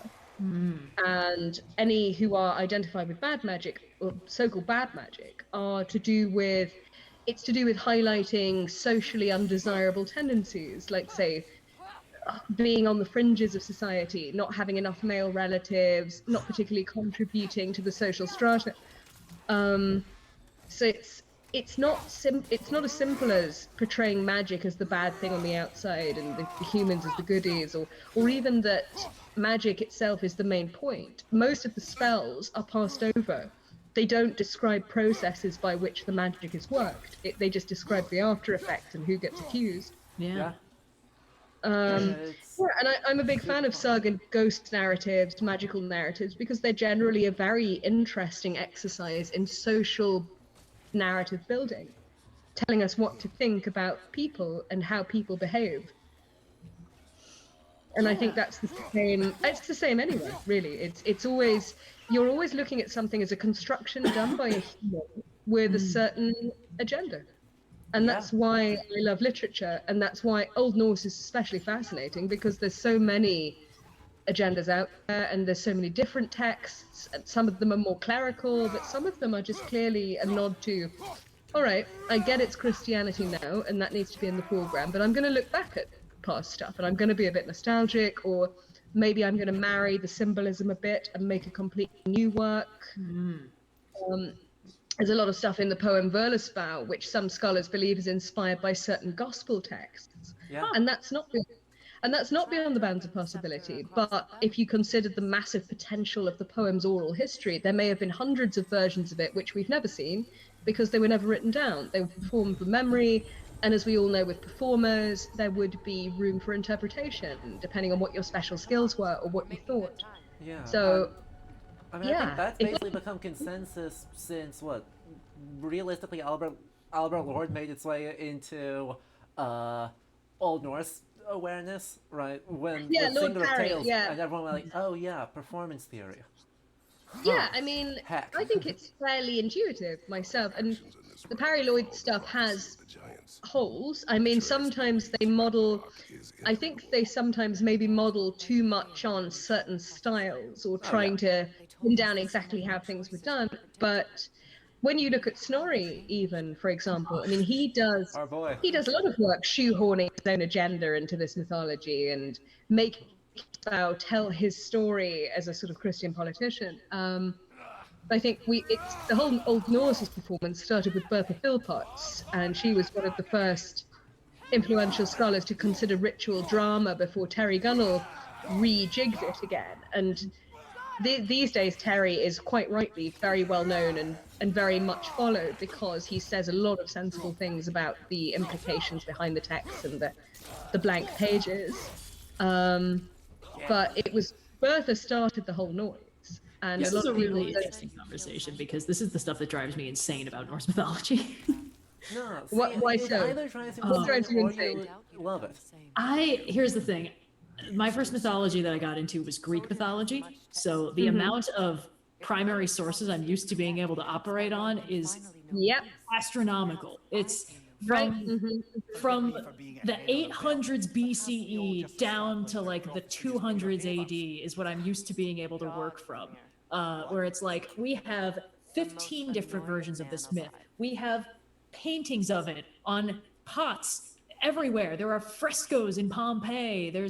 We have found this representation. There's an entire website just devoted to a database of images of Actaeon, and it's like hundreds of pictures. That's what I'm used to being able to operate on when I'm putting together, like, how did this myth change over time? What did we start with? What was the quote unquote original, closest we can get? What was the oldest version? And how did it change? And how does that line up? And then I have Norse mythology, where I have to work from a baseline, where the best source I have is Snorri. It's not fair. Drives me up the wall. I would always tell people, don't go to Snorri first. Go to the Edda, but go to the Poetic Edda first. Sorry. The Poetic Edda is the one I trust more than Snorri. But even then, it's like, I trust it because I don't know who wrote it. That's bad. It's not bad. I mean, I think I'm worse in that I've got to such a stage of navel gazing. I mean, literature students do this. Like, once you learn how the sausage is made, as it were, you just don't trust anything or anybody. It almost gets bad because you end up reading anything for enjoyment. You go, yes, but how can I be sure? Are they trying to fool me? Or who knows? And how do I? Once the printing press comes along, it solves a lot of problems because you can never argue about who wrote the damn thing. Yeah. But part of the fascination and genuine annoyance in medieval literature is you are playing with uncertainty of who wrote it. We don't know whether this is the original. We don't know how old it is. We don't know how far back consciousness of this collective mind text goes. I mean, you know, something like Völuspá clearly had a shape in collective memory and the mind long before it became literature, but we don't know how far. But playing with what is possible is super fun. Whereas if you've got something like Lady Chatterley's Lover or a play by Oscar Wilde, it's fascinating for different reasons because you can pin it to a person. Whereas I've always liked folklore, folk tales, and oral poetry because they're a collective work and they show up humanity's need for shapes, patterns, and what sticks is always the urtext. So say, like, I always model my thinking of oral poetry or fairy tales. So what makes the story of the Three Bears? It's got to be my porridge is too hot, my porridge is too cold. The formula, this is too hard, this is too soft, oh, this is just right. So whatever else happens in the story, it's got to be that core, which is the story that travels. And Völuspá can be seen as almost like a version of a fairy tale in that whoever adapted it probably had to include certain things for it to be recognized as being itself. Yeah. That's what I'm working on at the minute in one of my chapters. I've got a whole appendix where I've translated Völuspá poetically, and my version tries to pay attention to the idea of collective memory. And it's not particularly special.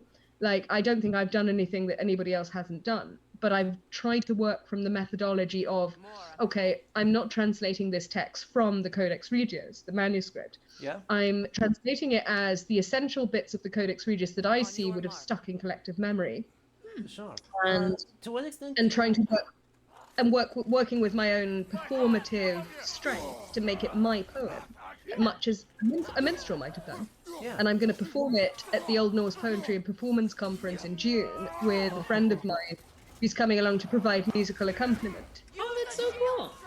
which I think will be super fun.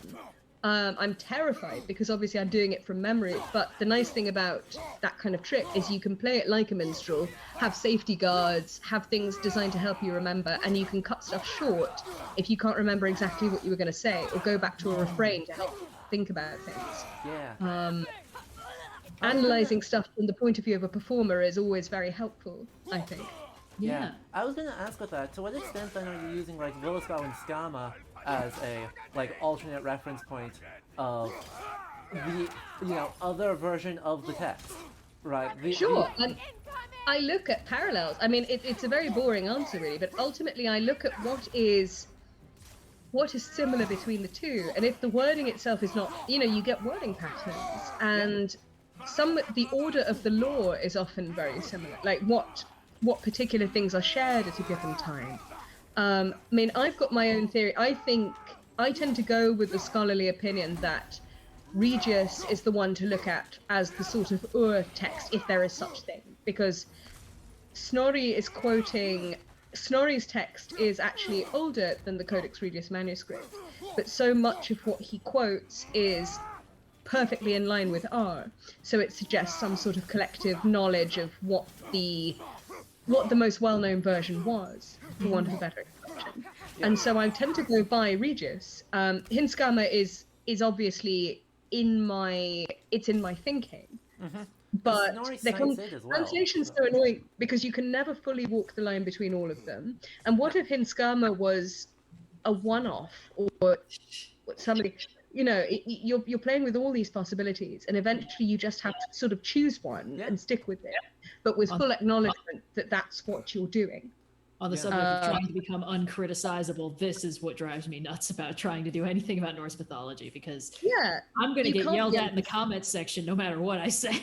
Nah. Oh, I mean, I've got used to being yelled at in comment sections. I tend not to look anymore unless someone asks a question, because it's just, and people are so nice generally, but like everybody always has their theory, and whether we like it or not, that's scholarship. So I think the trick is not to assume oneself as infallible, or to get so in love with one's own theory that you can't hear different. and just sort of go, okay, well, I'm going to stand with this for now, but I'm going to poke holes in it. And Yeah. please tell me what you think. I mean, provided you are encouraging people to have a polite dialogue, then that's fine. And it's actually rarer than I expected to get an angry retort. And when you get a retort, you know it's not because the person's really thinking in a scholarly manner. They're just wanting to get angry. Yeah. And you can ignore that. Well, Plus, at least most to not artists- take it a little personally, but no, you're right, obviously. Like, And of course it's hard. Like the first time when I appeared last year at Midgardsblot to do a talk, you know Midgardsblot? I do not actually.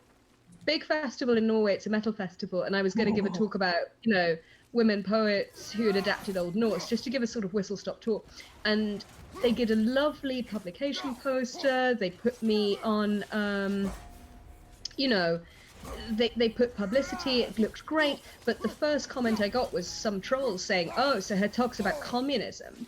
What? And it was really, but it was so ridiculous I wasn't able to dismiss it. But obviously it really hurt that the first comment I had was somebody trying to not only misrepresent, but who wanted to hate me.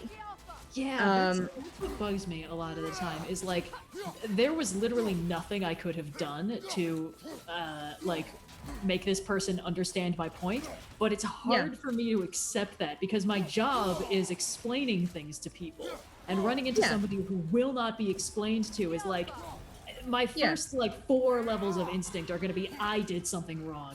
I could have explained this better. Yeah. And, this person would have been like, oh, I understand. Actually, you're totally fine. And not making weird statements about random bullshit. Yeah, exactly. And it's you get to a point where it's never comfortable, but you're like, okay, this person is screaming at me and it's all about them. They're not actually being scholarly. They're not really, they have built this into their personal mythos to such a dangerous extent that they cannot take any injury. Yeah. And therefore I can disengage without worry about getting hurt or appearing little. But if I'm at a conference where someone politely puts up their hand and says, oh, I really like your paper, have you considered? And if I haven't read the thing they are talking about, then I can go, oh, thanks so much. No, that's embarrassing. I haven't heard of that. Thank you for telling me.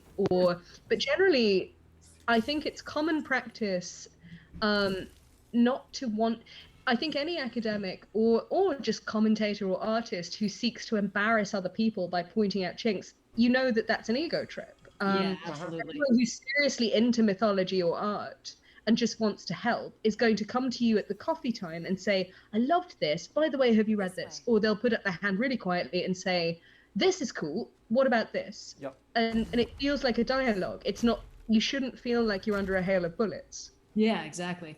Because at the same time, it's like, sometimes I'm on the other side of it. I'm like, oh, I don't think this interpretation is quite correct. And there's a way to say that doesn't make you sound like a dick. And there's a way to interpret that criticism that doesn't make you seem really overly personally invested in what objectively has very little to do with you. Exactly. Which is the other thing. Is every once in a while, it doesn't happen very often, but sometimes I'll the algorithm will serve up something being like response to OSP video, and I'm like, oh fuck, what did I mess up? What did I do? And more often than not, it's an academic person who's like, all right, this video said this thing, implying this. This is not a universally accepted idea. Some people think this other thing instead. And that's it. And I'm like, oh, you could have probably titled that less clickbaity, honestly. You got my heart rate up for nothing. But in that case, it's usually I try and be like, this is a really cool point. And I always I never want to misinform people, which is why this space of academia is a personal nightmare for me. So I'll be like, hey, here's this person who knows a lot more about this specific thing making this point. So check that out. And usually people are like, oh, cool. And some people are like, wow, you're so brave for doing this. I'm like, what? No, it's part of the game. No, it's part of you have to. It's, nobody, it falls into the long unspoken, but universally acknowledged rule of don't be a dick. Yeah, exactly. They say it in cosplay, they say it in LARPing, and obviously being a dick changes contextually with whatever you do, but we all know what it means. And part of not being a dick is recognizing that the mythology is bigger than you. You're here to learn, and you're more invested in learning and helping other people learn and getting obsessed. Like, if you were so in love with your own theory, you could never move forward and become a better rounded person. That's not being an academic. That's being an conspiracy artist. theorist. You're obsessed. Yeah. You are absolutely obsessed. Yep. Yeah. Also, it's still tough. R.I.P. Nidhogger. I'm very sad to see he got his head chopped off. On the subject of things that don't make any sense for Ragnarok, it's fine. This game is good. It's fine. God, Don't worry about it. he's the last. He's literally the last one. He is like the corpse caretaker. Yep. He's like the one going dun dun dun dun. I'm just the janitor. Just don't mind me. Well, he's taking all the corpses at the end of the battlefield. Probably gonna nom them. I mean, let's be honest. He's probably gonna eat them. But you know, you got to be tidy. We don't judge. So we don't judge. He can nom. Can I nom on this? Sorry You can have about a the few crumbs. as a treat. Can I have a biscuit? Oh boy. I've got my 40p pack of chocolate bourbons here. Amazing. Ooh. Oh, I'm jealous. Oh, I should get a yes. cookie. And as we are an hour and a half in and about to hit our boss fight of Woohoo! killing Heimdall, Yoo! just a reminder, folks, if you have been enjoying it so far, do make sure you hit that follow button, or do like Dagatron did, and consider supporting the channel by hitting that subscribe button. In Dagatron's case, with one of those Prime Gaming subscriptions, but also any and all support, cheers, etc., are helpful to help make sure all this keeps happening. Anyway, on this note, Heimdall. Queen mistletoe. I love that even the subtitles are like, oh yeah, he's an asshole. Yep. Speaking of people who are way too obsessed with their worldview, Heimdall. And you He is he is like chemically engineered in this game by a lot of very talented people to be just the worst. The thing is, it's not a God of War game if Kratos doesn't brutally murder at least one god. True. But he's trying to be, like, better, so they have to make whoever he kills really hateable. I can help. He's even riding the most dickish of animals, like a saber-toothed tiger with antlers. I mean, that's total jock. Yeah. Mythology worldwide. Yeah. Sure well, is. Herbivores are the only ones that got the antler stat block. What are you doing? Why can't he just ride a giant deer? That would be fine. That would be fine. He can ride on a moose. I'll be coming for you and your brother. Or a as lion. soon as I am- He can have a lion if he wants. As a You know. treat. There's lions in like 14th century Icelandic manuscripts. Okay, like one 14th century Icelandic manuscript. Was it one of those ones where the person who's portraying it has clearly never seen a lion before? Well, maybe a little bit. Those are my favorite. I love BuzzFeed did a great number in 44 illuminated medieval manuscript animals that just can't now. Oh god. And my favorite was the whale that left the gas on, and it's genuinely got a face like. Let me see if I can find that. Oh god. I think the article might have been taken down, sadly, but Boo. Unfortunately, Googling that does not result in illuminated manuscripts. It results on a lot of articles about exploding whales. So that's on me. I probably should have seen that coming. Oh. crashed. But it used to be there, and it was my favorite. But it had all the animals that looked slightly awkward or a bit scared or just were looking like they were having a really bad day. Oh no! No, we're fine. Don't worry. This is intentional. Oh no! See? Oh well, you and me then. Cool Well, rip that wonderful beast of nature. animals. You expected the stick In to the give you game, an they call these advantage? gradunger, which is just a word for boar. Or for bull, sorry. So, you know. Come on, brother. Oh yeah, by the way, we can't hit Heimdall. Because he's just like that. Oh, we just can't. So he's basically like Baldur Mark II. What the? Except that if we explode the spear in his hand, then suddenly he's not happy about it. Ah, there it is. I can Yep. feel your frustration, you know. Why can't they just It is turn it into seals like they're meant to? That'd be way more That'd interesting. be way more fun, right? Because this is, I think you're absolutely right. This is a case where they are, replacing Loki in the mythology with Kratos, who is in the mythology supposed to be than this fight. Loki's father, Falroiti. Actually, he gets named as such in one of the in the end of the previous game. I love Heimdall talking basically directly to the player. Yeah. I can feel your frustration. Tee hee hee. Yeah. So we've all been there, haven't we? Where we take it personally. We just can't get past this dickhead. I believe in the field of video games, it's called getting tilted. True. I just need to get him to walk over these instead of being a jerk about it. I mean, to There be we go. fair, he is fulfilling the Old Norse flighting quota of just talking shit. Yeah, he is. Yeah. That's kind of accurate, really. They were horrible to each other. I mean, your mum jokes are about the right level. Yeah. Oh no, you made him bleed. I don't remember the last Yep, baby. And You now that we've hit actually me, hurt yeah. him, we've hit him once, and therefore we can actually fight him now. And Yes. Did he put you in slow motion? Yeah. Or was that a Kratos thing? No, Okay. he put me I've in- been playing way too much Breath of the Wild, so I was like, oh, Kratos is using his bullet time. Wait. nope, he puts me in slow motion, Come on, brother. You hit him once. Just gotta find the which is right a opening. problem. Sometimes, I guess. It's a dick move, okay. There Yep. we are. Are we playing underneath the roots of Yggdrasil, by the way? Oh, that's a good Is point. that- Statistically, probably. Yeah, okay, because if Nidhogg is there, then this should be Yggdrasil. We opened We already a killed rift Nidhogg. in Dimensions to get Nidhogg present. So basically, Odin put some of. Ow, that's gonna hurt. You need some health, buddy. Don't worry, we're fine. This is Ow, all fine. wow. This is fine. By the power of punching people, we're fine.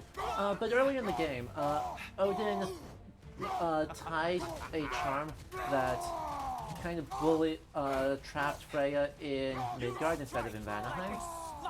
Okay. Attached it to Yggdrasil's roots, so that when Freya or someone comes in to try and break it, Nidhogg will come to try and protect the roots, which doesn't Okay. totally work, I think, because Doesn't that's work, because he kind of the normally opposite. he's the one who gnaws the roots, and then they have to cure them.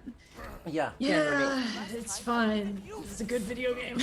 Well, It's a good video game. I'm not dissing the video game. I'm just bitching. Heimdall's talking a lot of shit for a man with 2 pips left on his health bar, and thinks he has a second phase.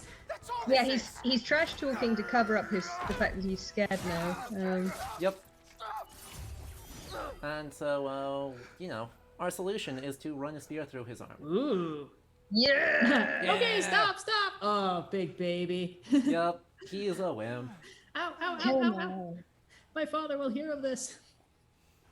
But yeah, right. I mean, the game is Since super he became concerned with like, Draco Malfoy. He's got such Draco energy. Yeah. What is going on? but the game is super concerned with parenthood and intergeneral trauma that Yeah. they like make Nidhogg a mother, and then Of course they did.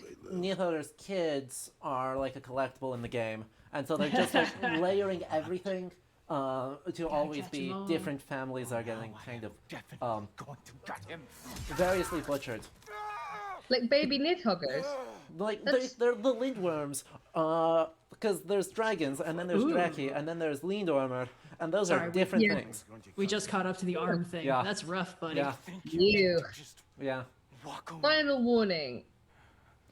I guess ultraviolence warning. He's about to make bad decisions. How this works. By growing a new arm and then trying to use that to beat us to a pulp. Oh, he's doing the Piccolo thing. That's cool. You do not get to He's been decide. Again, disarmed. there's a lot of strong Potter energy going on here. A little bit. It's my But then- job to decide how I die. You are dead, sunshine. So he's got like a spirit arm now. Made out of Bifrost because Bifrost there isn't a thing. What? It's, Why is it not rainbow colored then? Don't worry about it. It technically anything is rainbow colored if you're specific enough. I guess that's true. Yeah. I just want him to have a rainbow colored arm. I feel that would make the scene even better. Yeah. The Herald of Ragnarok. Don't you know who I am? Come on. It's Jeff But Vader. that is He's one such a franchise, by the way, fuckboy. who I do not particularly want to be referenced on this stream, just for the record. Witches? Well, Harry Potter. Oh, yeah, sorry. There's one franchise I do not want referenced on the stream, especially in the present moment. Trans rights. Correct. Oh, someone found the medieval whale that left the gas on, Yes. by the way. So Yes, if you yes. Google BuzzFeed medieval whale, you get it. BuzzFeed. Oh, it's beautiful! Isn't it beautiful? Yes! That whale is me. What a magnificent beast. What a magnificent beast it is. Have another biscuit. Speaking of whales, I'm having another biscuit. Oh, boy. I am growing very sick of you. And he's now very dead. Alright. Let's just solve that. So yeah, violence warning? Violence Oh, warning. boy. This is we're a game that probably comes with the territory, but just in case. Ugh. Yeah. Ugh. Splodge. He was full of jam. Yep. He does have the No. golden teeth from the Prozato though. I was wondering about that. They Yeah. really don't look good. Yeah, they really No. don't look good. Turns out having golden teeth is a bad plan.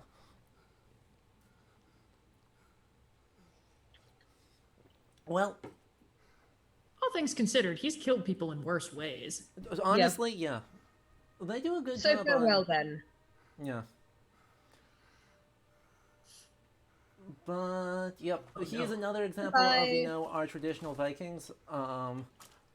Magistressa points out another great reception, like, analog case study that's coming back here. The 1950s Kirk Douglas Vikings movie. As another good, bad movie. Maybe you're just on the ground. Yep. Oh, Yep. me. But yeah, right, as an example of a sort of genealogy of Vikingdom that Heimdall very much represents and is very unfortunate for him because, you know, we are in the postmodern Vikings where we are criticizing that toxic ultra-masculinity for a good reason, and he forgot to get with the times. He kind of did. Yeah. Mind you, I mean, there's a very good point which I think should be remembered, and that's that, yes, there is a lot of receptions can be problematic, but the material itself is never going to be anything other than skewed because it is very much it's very much a pantheon which works on the basis of grinding the heel down into lesser races and Yeah. you know, on the one hand fascinated by women but also mad disrespecting them and sexually shaming and threatening them. It's a bad. beautiful pantheon, but it's not pretty. Yeah. I think we had a conversation on a previous stream about the idea of like trying to find ways that like these old mythologies and cultures were actually like super progressive and like I guess They weren't. quote unquote woke. And that's the thing, like it's important to acknowledge that they weren't and that's They weren't. okay. We Yeah. can still be it's better. okay. Like you still, the thing is, it's not taking away from the fact that it's, on the one hand, they weren't super woke. You still get super fascinating female characters. You get quite complex male characters. They're not all he jock men, but going Odin from the practicing women's perspective of- magic is interesting. What does that mean? Uh-huh. it's highly interesting, and the queer factor of magic, And Loki, the Loki's shaming entire factor. deal. Loki is so. I love Loki's queerness because he's sort of like in Thrymsfjord, where Thor has to cross-dress to go get his hammer back. Loki Yeah. is already in the dress. He's just like, oh, we'll just dress up. I'm already dressed as your man. He's I'm already the to go. handmaid. He has been preparing for this day his entire eternity. Yeah. And Thor's just Thor- like, oh, I don't know. And it's just, it's so funny. Thor, this is tactically very important. I need you to tell me I'm pretty. Yeah, and Odin is even sneakier. Like he kind of does it. He's a total assimilator. He goes after knowledge, and he will. It's rumored he has dressed up as women and done his own ergy stuff. Scandalous. But he very much pretends to be the family man back at home in Asgard, and it's never sure to what extent he has done stuff. Whereas Loki is just loud and proud. Yeah. And also Loki is not entirely uncomplicated either. Like he's not a total woke hero either. He's very nasty and he's a shit talker. So Yeah. I guess the take home is everything is complicated, and Yeah. Nothing can be. I think trying to idealize anything or bring it back to some purist ur-text of equality and wokeness is very misguided. Whereas Looking doing to the past for that especially is like, there's a reason we call it progress. It usually happens when you move forward. Yeah, but it doesn't mean you have to hate the mythology. You just have to look at it for what it is. And if you're going to do a reception of stuff based on material that by today's standards is rather controversial, then you acknowledge that in your working, say where it comes from, and say how, like, there's no obligation to change stuff through art. But if you're going to try and produce something that is, for want of a better expression, an improvement, then surely talk about where it comes from, talk about what you don't like so much, and talk about what you're going to change or what's not. You know, some of my favorite musicians who do hashtag Viking music, and of course it's not Viking music, we don't know what Viking music was. No. The best artists say, okay, I'm playing with these sources, I've got these instruments, we don't know, we don't have much of a clue what it sounded like, but I'm going to make a new construction based on old knowledge and my own interpretations. Yep. But I they also don't. feel They like- never try to cause it. They never try to call it legit. They never try to call it historically accurate. I also feel like there's a part of this conversation that's kind of symptomatic of a larger scale thing that's not, I'd say, an issue in academia, but is an issue in fandom of academia, which is the idea that saying this thing has bad things in it is where the conversation ends. Like It that- doesn't. Yeah, exactly. But like, there's this idea of like, you can say, oh, X is problematic, and that means nobody can ever talk about it again, or read it, or deal with it. And it's like, that's not really. I mean, first of all, deeply moral absolutist in a way to kind of, I don't know, guarantee that you never deal with any media that challenges you. But also, the idea that the conversation ends with, I've found a thing that's wrong with this, is like, there's things wrong with everything. Nothing is perfect. Yeah. If you No- follow that approach, nobody- you're gonna. I mean, Yeah. you're basically gonna nickel and dime your way out of being able to engage with any sort of storytelling. Yeah, that's like reading a novel by somebody you really like and finding out the person you like, the author you like, did something terrible to their wife or whatever. You're like, Yeah. it doesn't then mean you then go, oh, I hate this novel now. I mean, how you feel is up to you, but you've got Yeah. to be able to you've got to be able to look at something for what it is, disengage, look at what's interesting, all the while accepting that life's complicated. And much of reception work is, you know, I think a lot of people have the misguided notion that academics are killjoys. We're not killjoys. We just, as I said, we see where the sausage is made, and we see so much self and identity building in people's approaches to this material where it shouldn't be really involved in your building of self beyond a certain point. It shouldn't be that much of an investment. If I'm you're sorry, I don't wanna- inspired, you know. I don't want to interrupt. What's happening on screen is really cute. Yes. Oh, It's great. Just Freyr just being like, ow, ow, ow. Oh no, really good job, man. Ow. No, Help. no. It's like, hi, I'm Atreus. You okay? Hi. No. Just so fucking funny. It's so I'm good. so My sorry. goodness, Please I'm back. continue. Oh. No, I love what's going on with. I love the whole. Oh no, I'm gonna throw up. Yep. Also, mythological reference. Skidbladnir Skip on here. is a boat Yeah, that that's exists. my boy. Hooray! It looks like an origami paper, and I love it. It does. And now it's a boat. Now it's a. Oh, I see. They really didn't want to have to. Oh, I see. Well, no, they are animating it, but. Kratos pulled a Samwise. Yes, I'm going alone. Course you are, and I'm going with you. Uh-huh. That's so cute. That's it. Anyway, but yes, academia, the discussions thereof. Academia is not being killjoys. Yeah, like we don't want to ruin people's fun. We just don't. It's very difficult to get dewy-eyed about something we know is about. You know, there's people who have been inspired by poems like, say, Skirnismal, which is essentially a rape poem, Yeah, it is. and you're like, Sure and it it's is. not. And yeah, sure, do your own creative adaptations. Fine, it's not against the law to be interested in it, but don't base. You know, if you're getting a lot of investment in basing yourself off Freyr or Skirnis or Skirnir or trying to believe that this comes from an ultimately good place and people have just posted the rape on it, and you're just Yeah. like, no, Okay. it's there. It's not nice. I also think there's an element to this where people sort of want to apply a moral philosophy retroactively to their gut feeling, because when you said, like, you know, you learn that the writer of this thing was bad, you don't necessarily automatically hate their work. It's like, for me, it's a little bit tricky, because oftentimes when I learn something bad about a writer, it gives me just a really bad feeling whenever I'm interacting with their work, because it's not like, it's it not sort of great. becomes impossible for me to not analyze it from the perspective of, like, the writer might have been thinking this when they wrote this scene, or they might have been doing this, and, you know, parts of it might still be good, but that doesn't, and again, like I said, analyzing bad stuff can teach you a lot, but it's hard. It's hard, and sometimes, like, for some people it doesn't bother them. For me, it bothers me a lot. I think it's just a matter of personal feeling. And I think it has bothered me. I just come at it from a rage perspective of, okay, I'm going to use postmodern argument. This writer does not own this thing. I can make of it what I want, and it's going to be what I want. It's in my hands now. And I genuinely believe in that approach, because otherwise, how could you survive? So many authors are dickheads. Because you have to, I think, to be that introspective and that driven, it often, and not always, but often it goes side by side with somewhat an antisocial personality. So you either go, oh, I hate all of this, or you go, no, I'm going to own it. And which is a far more arrogant approach, but it just saves a lot of nice things. And it stops you feeling bad about them so much. But it doesn't, I'm not saying it's not a struggle. Like, it's a real struggle. And I think the only reason I've got so detached is because I study it. Because I have to produce work on it, and I have to automatically come from a place of detachment. I cannot write from the angle of, I love this, otherwise it leaks and makes my writing messy. Yeah, exactly. And I've sort of had to catch. I'm sorry.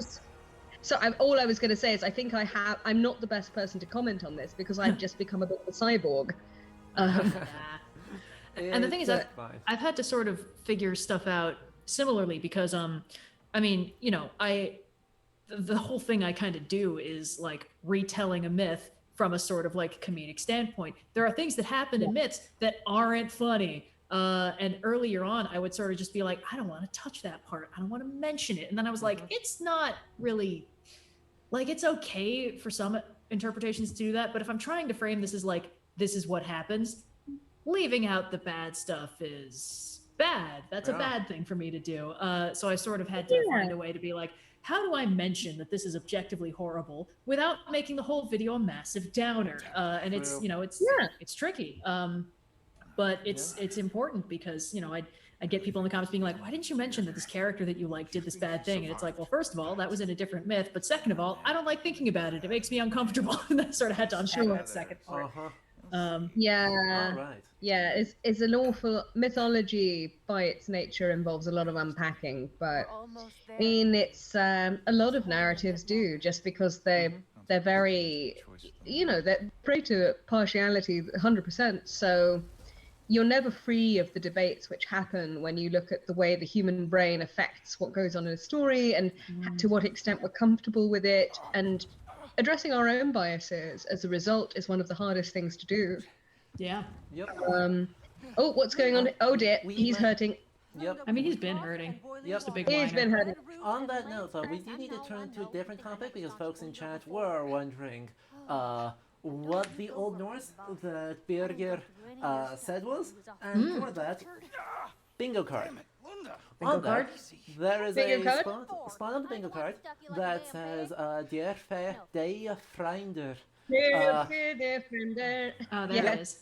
So that is a verse from the poem Halvamal, the sayings of the High One, which is to say, Odin, specifically it stands at 50-something, it translates to property dies, kinsmen die, even the self dies, but I know one thing that will never die, the fate of a dead man. Interesting. So it is the most overquoted, miscontextualized, and Viking TM verse in the Eddas. Yes, it is. Halvamal is sort of like the Old Norse enthusiast BuzzFeed these days. Sure is. Overquoted. It's overquoted. I mean, it's got 1 million coffee mugs, and frankly, that pisses me off. God, I love Clare.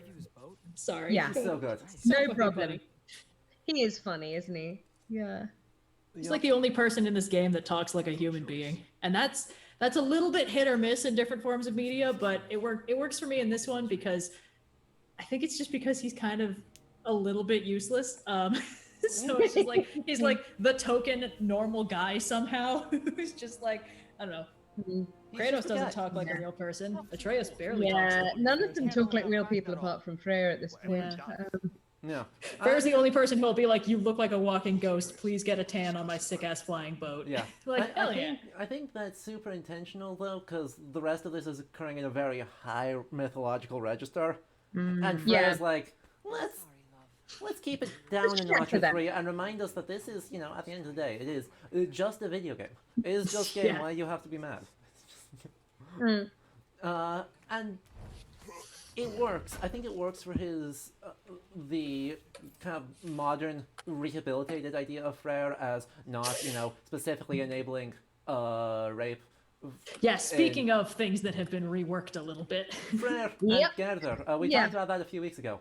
Yeah. But Yeah. people want us to elaborate on why we say it's overquoted. So, Halvamal is a series of proverbs.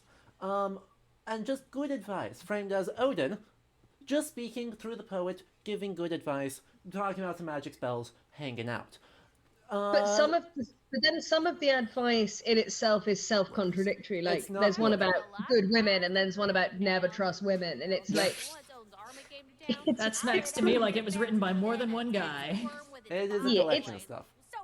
it's like any set of proverbs. It's skewed by who speaks it, and it's skewed by social convention. But some of it, I mean, to say I am probably a bit harsh on it, but it is eminently quotable, and some of the quotations are quite soundbiteable. They're quite podcast friendly in that sense. Yeah. You could probably do a whole podcast taking one strophe a week and talking about the philosophies behind it. I That'd be imagine. pretty cool. I think you could Yeah. absolutely do that.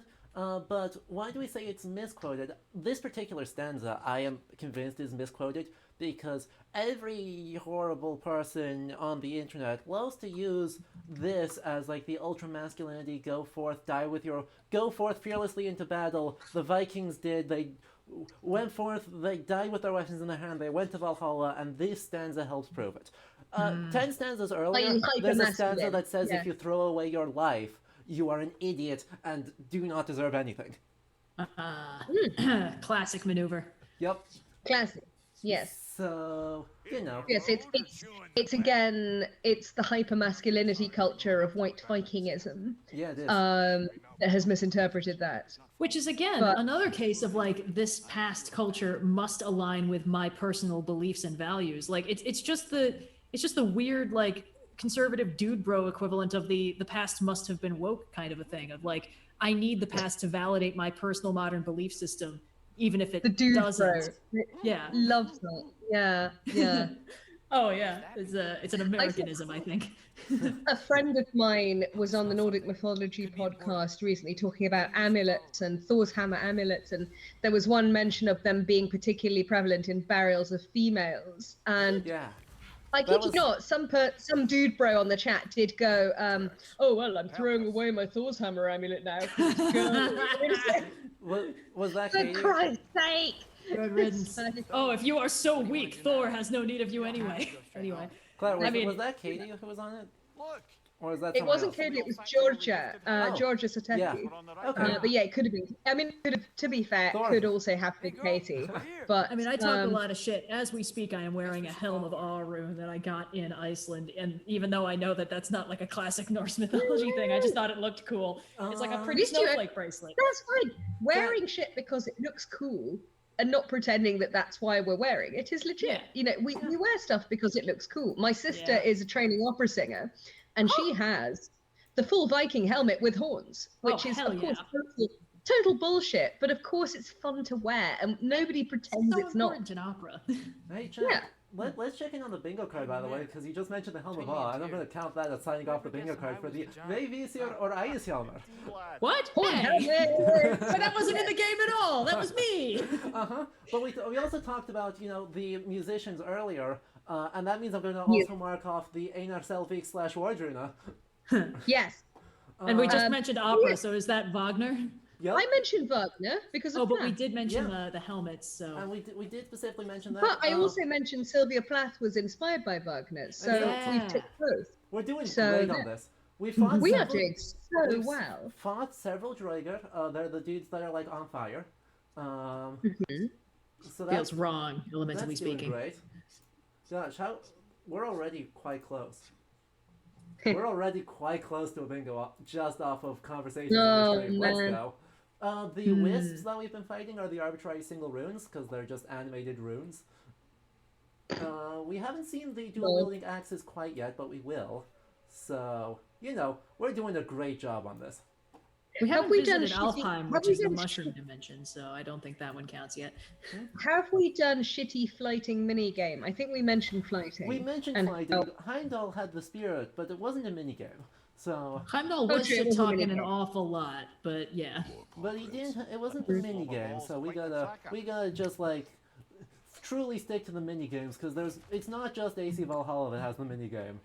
I wonder how many lines they had the Heimdall actor record, just in case it took the Kratos player a long time to figure out how to kill him. What of Helka's track? My mother told me, someone wants an explanation of that. Yeah. That is a quotation from Grettis Saga, Ah. which Aeol is, Saga, isn't it? which is, he's talking, his mum's, Grettir grows up the typical slow child, there's always the trope that the slow child is slow to develop or whatever, but he turns into the bigger hero, but normally awkwardly so.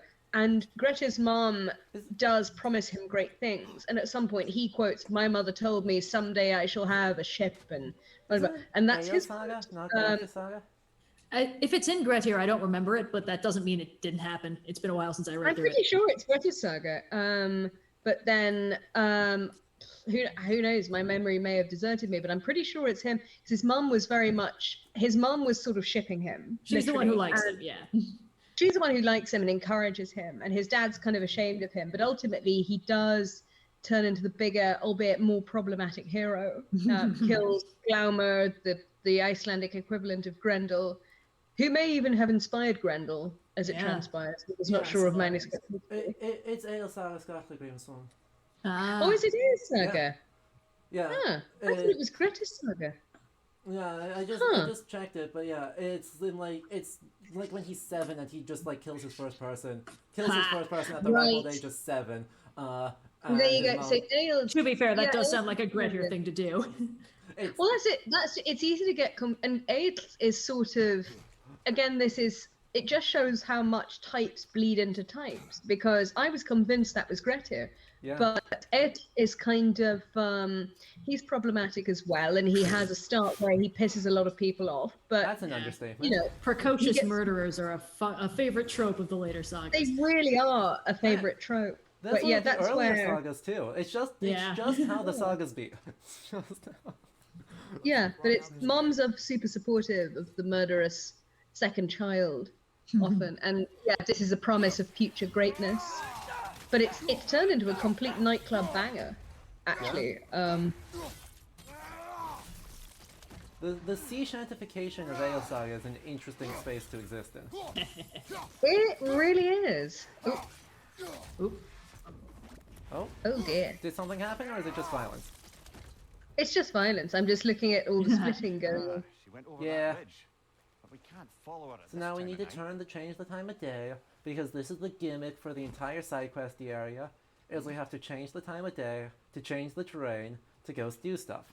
We got Freyr back. What else is there to do? Oh, we've got time left, and the options are either enter a big long narrative section that's going to take more than an hour, or go see a dragon.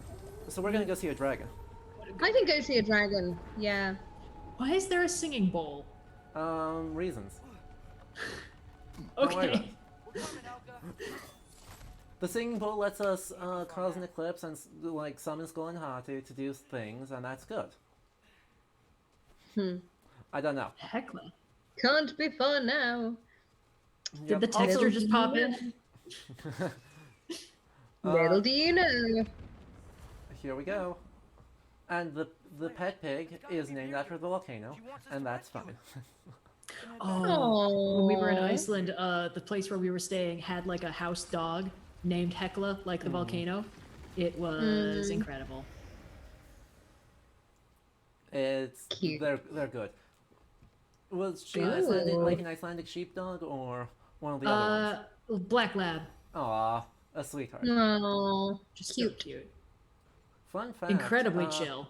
Until like the 1990s, non-Icelandic dog breeds were forbidden in Iceland, and in Reykjavik specifically, right, there was no dogs allowed at all. But the Icelandic Really? sheepdog was the only one allowed until I think it's like the mid 80s or something.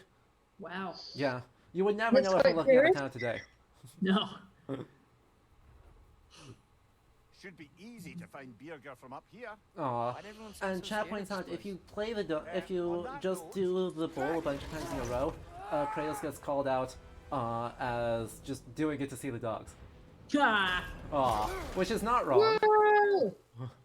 Wow, that boat didn't last real fucking long. Don't worry, it's fine. See? I love that, like, when Kratos is falling out of the sky, he just pulls a Easy, Captain that, America. eh? Yeah, What do you suppose Yeah. that means? it's fine. Where is Atreus? Where are He's we? right behind me. Looks to be the ruins of a once thriving. Wait, how did he get settlement. down safely? I guess He's he's quite a gone. casual dad, isn't he? Yeah. There's not a lot of parenting going on. Don't worry, we had our emotional single story beat like 2 hours ago. It was fine. Atreus is basically a latchkey kid. It's fine. Cool. This is also like the story significance of this big ol' area is honestly mostly that it tells you about the frozen lightning bolt, Oh, yeah. Ah. which is Oh, a thing that we did at the very beginning with our icy axe and Mjolnir. Do you see what I see? When they run into each other, that happens. Except it's Wait, are you telling me that guy that jumped out of the boat and heroically sacrificed himself is in fact still alive? Yeah, he's fine. Huh, Frere was okay. correct. He's fine. Why the fuck not? He's a Falling bit- from a great height is just like a cosmetic thing in this game. Yeah, he's a bit stuck by virtue of, you know, there's a dragon that he did not kill, but we can bail him out later. yeah. Alright, now we'll go hunt some wolverines, because that's what these are. Chat, if you hear differently, Wolverines? these are called gulons, and it's a borrowing from Olaus Magnus writing in Latin about the wolverines gulones that live in Scandinavia. There you go. So, you know, these New weird, Wolverines. these weird green doggo things are just wolverines. Huh. Yeah, They look a lot cooler than Wolverines. this is true. Yeah. More animals should be green. Hmm. Oh, there's the dragon. Hello, dragon. Hi, dragon. Okay. Oh, Uh-oh. don't worry, this is fine. Everything's fine. So is this a specific Oh. dragon, or is he just like... I don't remember the dragon's name, I'll be honest. Huh. Is it bad that whenever I see that thing, I just want to say moose lion? It And I is know a that's moose lion. world. It's a It is a bull, but it's a moose moose lion. Its name is just like the word used in Eirik Saga for the bull that like spooks everyone. So it's just a Graðungur. It's just a bull. Well, it's clearly from Avatar. True. It's dead now, so whatever. It dead. It's dead. Oh, poor thing. Ah. It was trying to kill us a little bit. Just It a- was, but you know, you invoked its terror. Oh, Fufu Cuddly Poops. Yeah, I remember Yes. him. Oh, the dragon's back. Suppose we should find cover, huh? I feel like the dragon is supposed to be the main point of this area, so I'm There- not sure why it keeps farting out random zombies for you to fight. The dragon's not really threatening you that much. Let's Yeah, look for another there's path, then. 4 dragons in this area. This is just where all the dragons live. Don't worry about it. Mm-hmm. It's great if you want to completely break the difficulty of the game, which is good news for us because we got a lot of game to No play doubt next about week. it. Just like the frozen lightning Yeah. bolt in But- Midgard. Yeah, this is like the largest optional area in the entire game. Alright, Chad, I'm gonna need your help with this complex decision on my end. I have Uh-oh. 2 cupcakes. One is vanilla, the other is chocolate. Which one should I eat? Oh no! Eat the chocolate one. I'll take that one into consideration. The guest says chocolate. The guess says chocolate. That's worth like 5 regular chat votes. Chat is currently, let's see, 6 and 2, 6. Chats is both. I mean, I That's don't going for think... chocolate. Yeah, chat seems to be. Look, they're both getting eaten eventually. It's a matter of which one goes first. Yeah, Yep. that's the thing, isn't it? Yeah. All right, it's chocolate time. Yeah. There's so much to do in this area. Mostly it's just a very pretty area. Like, gotta It is say, quite pretty. The baobab trees are an interesting choice, but I vibe with it. Oh. And the cactus plants. Yeah. It is our generic desert area, which looks very different and cool.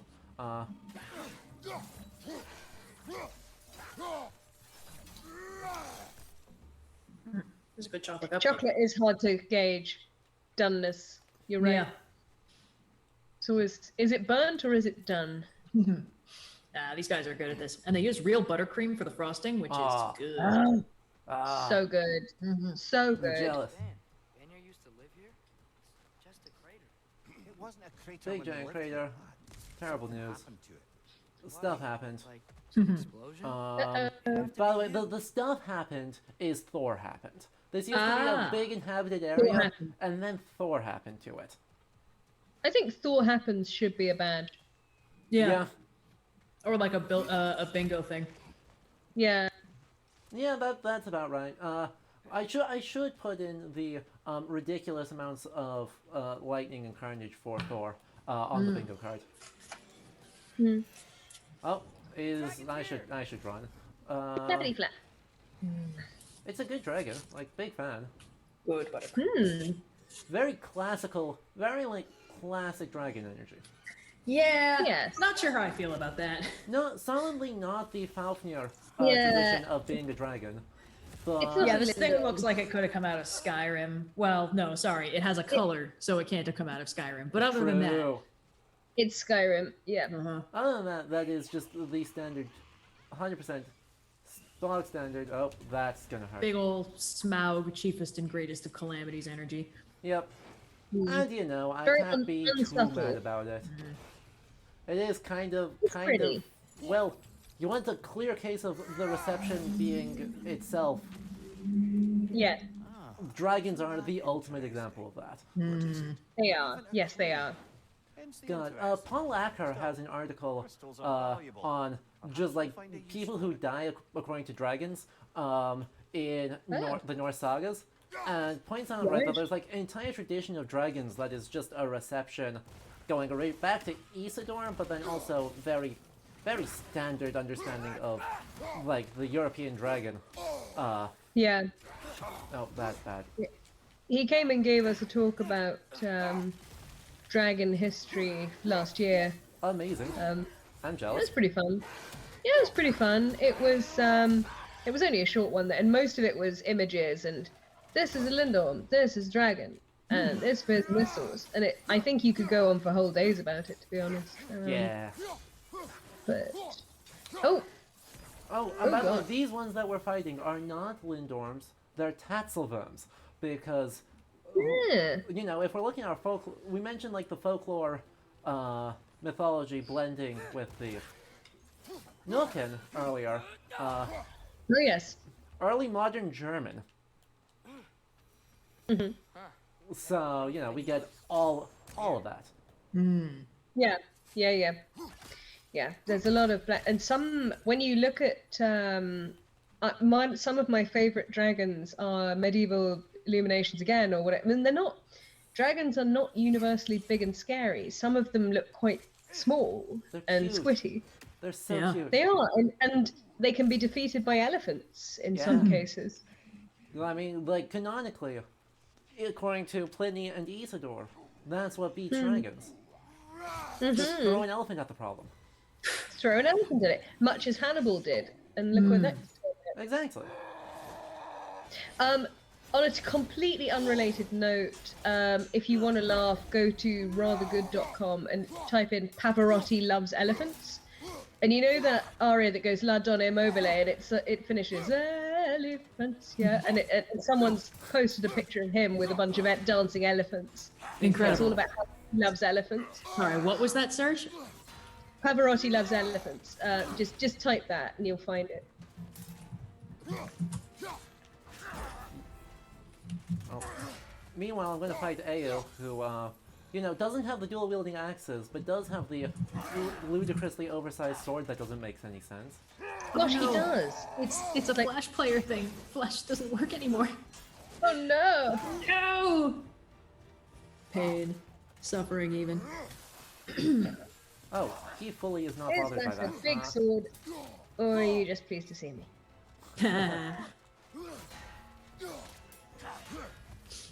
Not even using poetry. I know, right? It's frankly distressing. Just a big It boy. is. Big boy.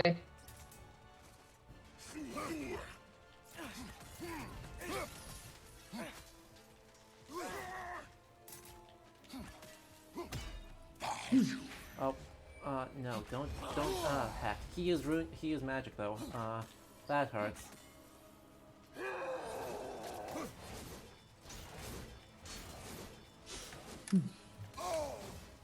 That really hurts. We're just gonna punch him a bunch. Oof. Oof. Right, he doesn't get staggered is the thing that makes these guys so dangerous, is that they just don't get staggered, for things that would stagger any other enemy. Yeah. He's just beating on the shield and nothing's happening. Exactly. So it's just kind of get hits in when you can, and otherwise don't worry too much about it, because, yeah, they're just gonna do that a bunch. This one feels like a slightly more forgiving Souls-like, in that it's like a big man that telegraphs all of his attacks really hard. Yep. Then sort of have to sneak your punches in on the side. And unfortunately, it has got the same janky hit detection. Oh yeah, this guy's in a vulnerable moment, but you happen to be on the angle, so you're gonna hit his shield anyway. Sorry, man, it's an alternate Tuesday. Nothing we can do. Exactly. So he's kind of rolling me.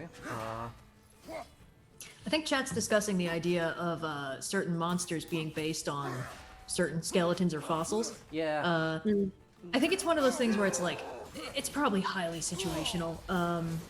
Yeah. Because there are some skeletons that look very person-like, and there are some bones that look very specifically. So, like the fact that an elephant skull has a big sort of central orifice, where of course the trunk connects. If you're not really familiar with what it belongs to, you could think maybe that belongs to a really, really big thing with one eye, right in the middle of its forehead, which is pretty cool. Doesn't necessarily mean that was what happened, but I think hold on, let me see if I can find, I don't want to just be wrong. Yeah, I don't know if that's widespread, but definitely I imagine there's been one-off discoveries which lead to a short amount of What's that about? debate or... Oof. Ow. Yeah. He took a while to go down. He took a long time to go down. Unfortunately, poor Ale Scatla Grimstone meets an ignominious end. No Sonatoric, no converting to Christianity, just chopped in half by... Just Kratos. no. Eh, it's fine. Huh. But yeah, right, for dragons, right, for the most part, right, Norse dragons are based on Roman models. Yeah. As all medieval literature, Norse dragons are based on, first and foremost, on Roman models. Think so. You know, like Beowulf and Fafnir and the Lindworm tradition, and Yeah. those look different, but they're just snakes, right? They're snakes that got big. They're not based on The dinosaurs, they're snakes based get big, on although- the adder. As far as I'm aware, the Beowulf dragon does fly, doesn't it? Because it sets fire to homesteads and things. Yeah, but, yeah. And Fafnir, it's never mentioned that he has wings. He just, because the way he drags his body over the ground and he has venom. And the main way he's killed is by Sigurd managing to get into a pit below him and stab him from the belly up. Stab him upwards. Which wouldn't be a problem for him if he had wings. Yeah. So it's really mixed. And I think again, it will vary from text to text. It's a bit like trolls. I think there's very rarely one size fits all when it comes to creatures.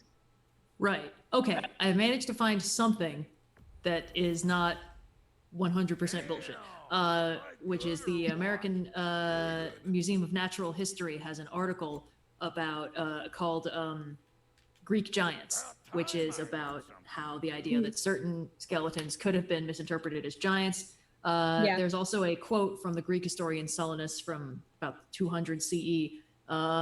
Before there were any humans on Pallene, whatever, the story goes that a battle was fought between the gods and the giants. Traces of the giants' demise continue to be seen this day. Whenever torrents swell with rain and excessive water breaks their banks and floods the fields, they say that even now in gullies and ravines, the people discover bones of immeasurable enormity, like men's carcasses, but far bigger.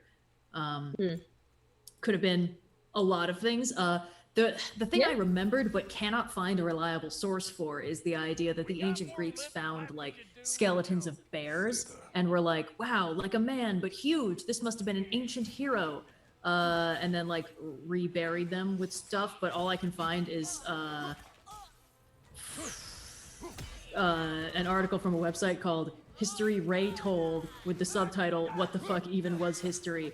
Which, not to judge someone doing something very similar to what I do, doesn't strike me as the most 100% reliable source for this if it's the only thing I can find. That's fair. Maybe not.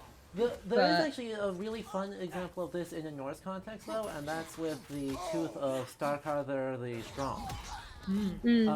Because one of the tales of Starkather says that he fought Sigurdur, the Dragon Slayer, and he got rolled. I think this is in Theodoric Saga, I want to say. So the saga of Theodoric of Bern. Some valiant dark magic to defend themselves Says, from hey, consequences. the Starkather gets in a fight with Sigurdur. It goes badly. Starkather gets extremely wounded, and Sigurdur knocks out his tooth. Local people, right, actually still like see that and think that's cool, and they preserved it, and it now hangs on the end of the rope in the belfry. Whoa. That's probably a mastodon tooth, is what's been postulated, is that was. Oh wow. So I'm just distracted by this Lindworm. gigantic lindorm. And Ratatoskar as the ancient squirrel spirit. Of course. Boss sends me out the most Of course. often, and I know why. Shout out to ProZD for doing the Anxious voices. squirrel. That's why you hate me. You are not my enemy. That's my. That's, Aw, that's my Kratos. nickname. So Aww. you don't That's why you hate me. Kratos is like, I don't care. I don't I care. fully do not care. kind of a relief. Care less. I mean, He's gonna become Could Anxious not. Squirrel's best friend. why should I care what you No, think? Ancient Squirrel becomes a jerk. Fantastic, Master Kratos. Get banned. I'm Alright. glad we do not I care am about getting each banned. other. Goodbye. Hey, as long as Anxious Squirrel is, Goodbye. you I know, don't really know if that's becoming, necessarily the best. really lesson. coming Yeah, into his Ben. own. Get bent. What do I know? Wow. Yeah. God, this area is so very fun. They also go into a whole bunch of stuff of say that, hey, let's mark another one off the bingo card. 'Cause Oh. there sure is another Yeah. one on the bingo card. And it is random ass skulls. Yeah. Yay. Is it really Norse mythology without him? I would argue yes. No. Video games would disagree. I mean, it is. It's not pulp culture Norse mythology without them, though. It's true. How are people supposed to know this was a wild and savage time? Yes. When men were men. Add Skull some masks. skulls. Dogs were wolves. Specifically, like on the Revenants, the witch women that we found, they had skull masks with the antlers. Of course they did. Of course they did. did. Of course they because, did. What do you know? What Norse perception studies having problematic relationship of like women who do magic and making them into explicitly Yeah. monstrous murder happy Like figures. weird ghoul things. Yeah, this is fine. Who could have predicted I this? mean, who could have predicted? I mean, it's a complex. The problem is, it's culture simplified it again, as it has such a genius for doing. Like, yeah, women's magic was simplified, but at the same time, you have so many fetid characters who are very much admired for the magic they do Yeah. and are very useful to a lot of people. Yeah. Torbjörn Littlvalva from Eric Saga Rauda, who is very welcomed, and she undergoes a whole ceremony and very helpfully predicts a lot of things. And despite the fact that the narrative is Christian, her skill is never actually derided. No. Right? The closest it comes is that one of the other characters is super nervous about it because, like, we are not supposed to do this, right? And everyone's like, don't worry about it, it's fine. Don't worry about But it. that's predicted. It's Bro, predicted. don't make it weird. Yeah, it's presented as a conflicting viewpoint. The father of the girl who helps with the Galder, the chanting, refuses to be present for her visit.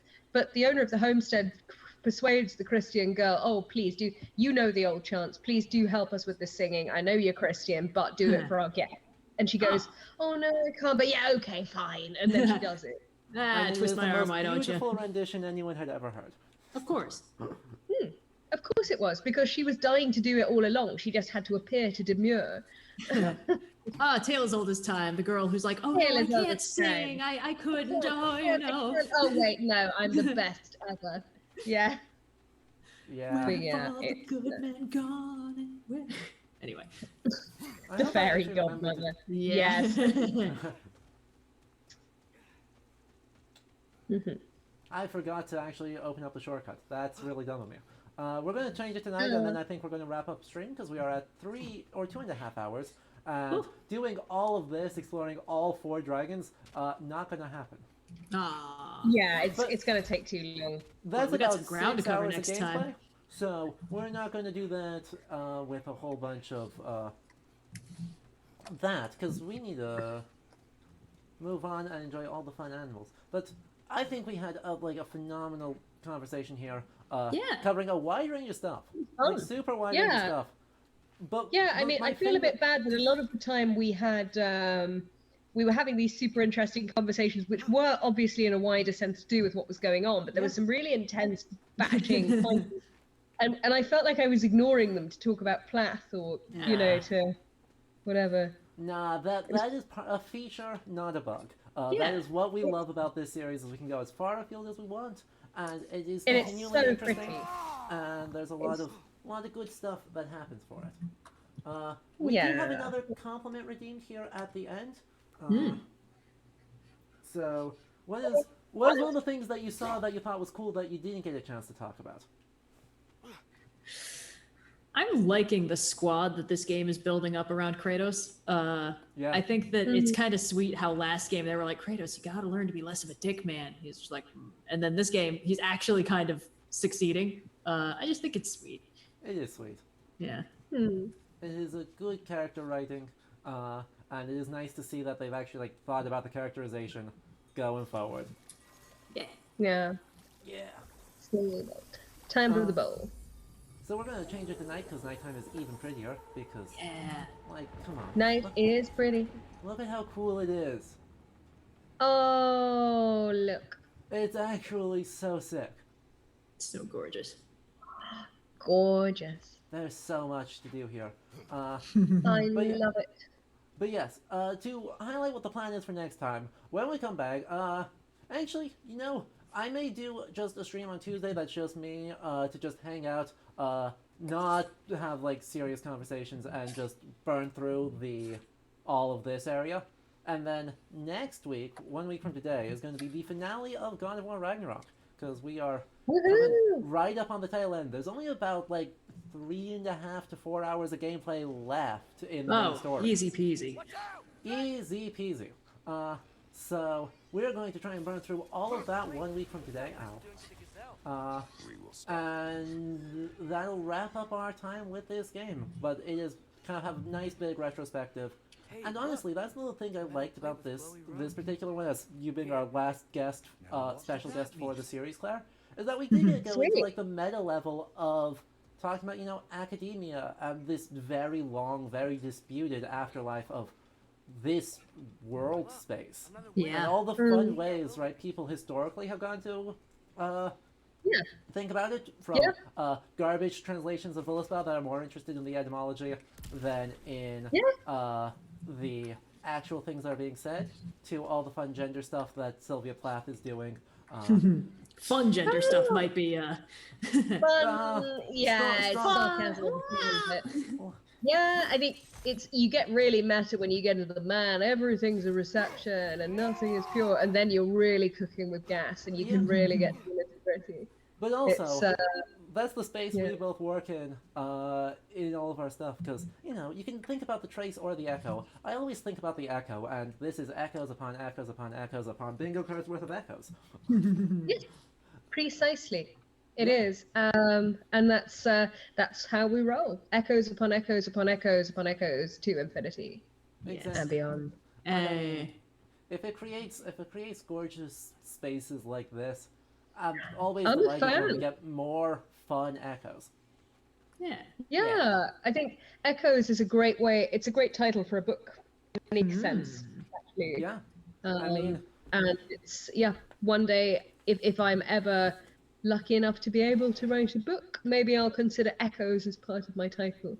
Yeah. I mean, I might recommend Jon Helgeson's Echoes of Valhalla, the afterlife of the Eddas and Sagas, for if you want a more, if you want an academic Very good. introduction chat. This is actually a pretty cheap book to pick up in terms of academic costs, but has a wide array of fun chapters dealing with various instances from Marvel to Viking metal to like the tourist industry in Iceland. So lots of fun stuff to do there. Much fun. Fantastic. All right. So I think that pretty much wraps up our stream for today. So thank you everyone for joining. And once again, if you did like this, do make sure you hit that follow button to be notified for all future streams. I think I said probably both Tuesday and Saturday we'll be back here with this to try and just hang out and then burn through the rest of the story. Blue and Red will both be joining me 1 week from today as our kind of retrospective. Think about the all the guests we've talked to over the last, almost 10 weeks. It's been a hot minute, my dude. It's been a lot of guests. But to have a nice retrospective, think back on this series and the world. It'll be a great time. Yeah. Totally. Yeah. Absolute party. And once again, though, another round of applause to everyone in chat to Claire for joining us for this. It was an Thank you absolute so delight to have much. you. Yeah. It was a delight to be here. Thank you so much for inviting me. I very much enjoyed myself. Heck yeah. Awesome. Then, yes, I think that is it for our announcements. Oh, do want to say next week there is also going to be a special bonus announcement, so do make sure you tune in for that to hear what some of us are cooking up in the future. So, till next time, thank you to everyone who followed, subscribed, cheered, or chatted. You are all super appreciated. Until next time I see you, I hope you all have a very good rest of your nights. All right? Yeah. Bye-bye. Bye, Yeah. everybody.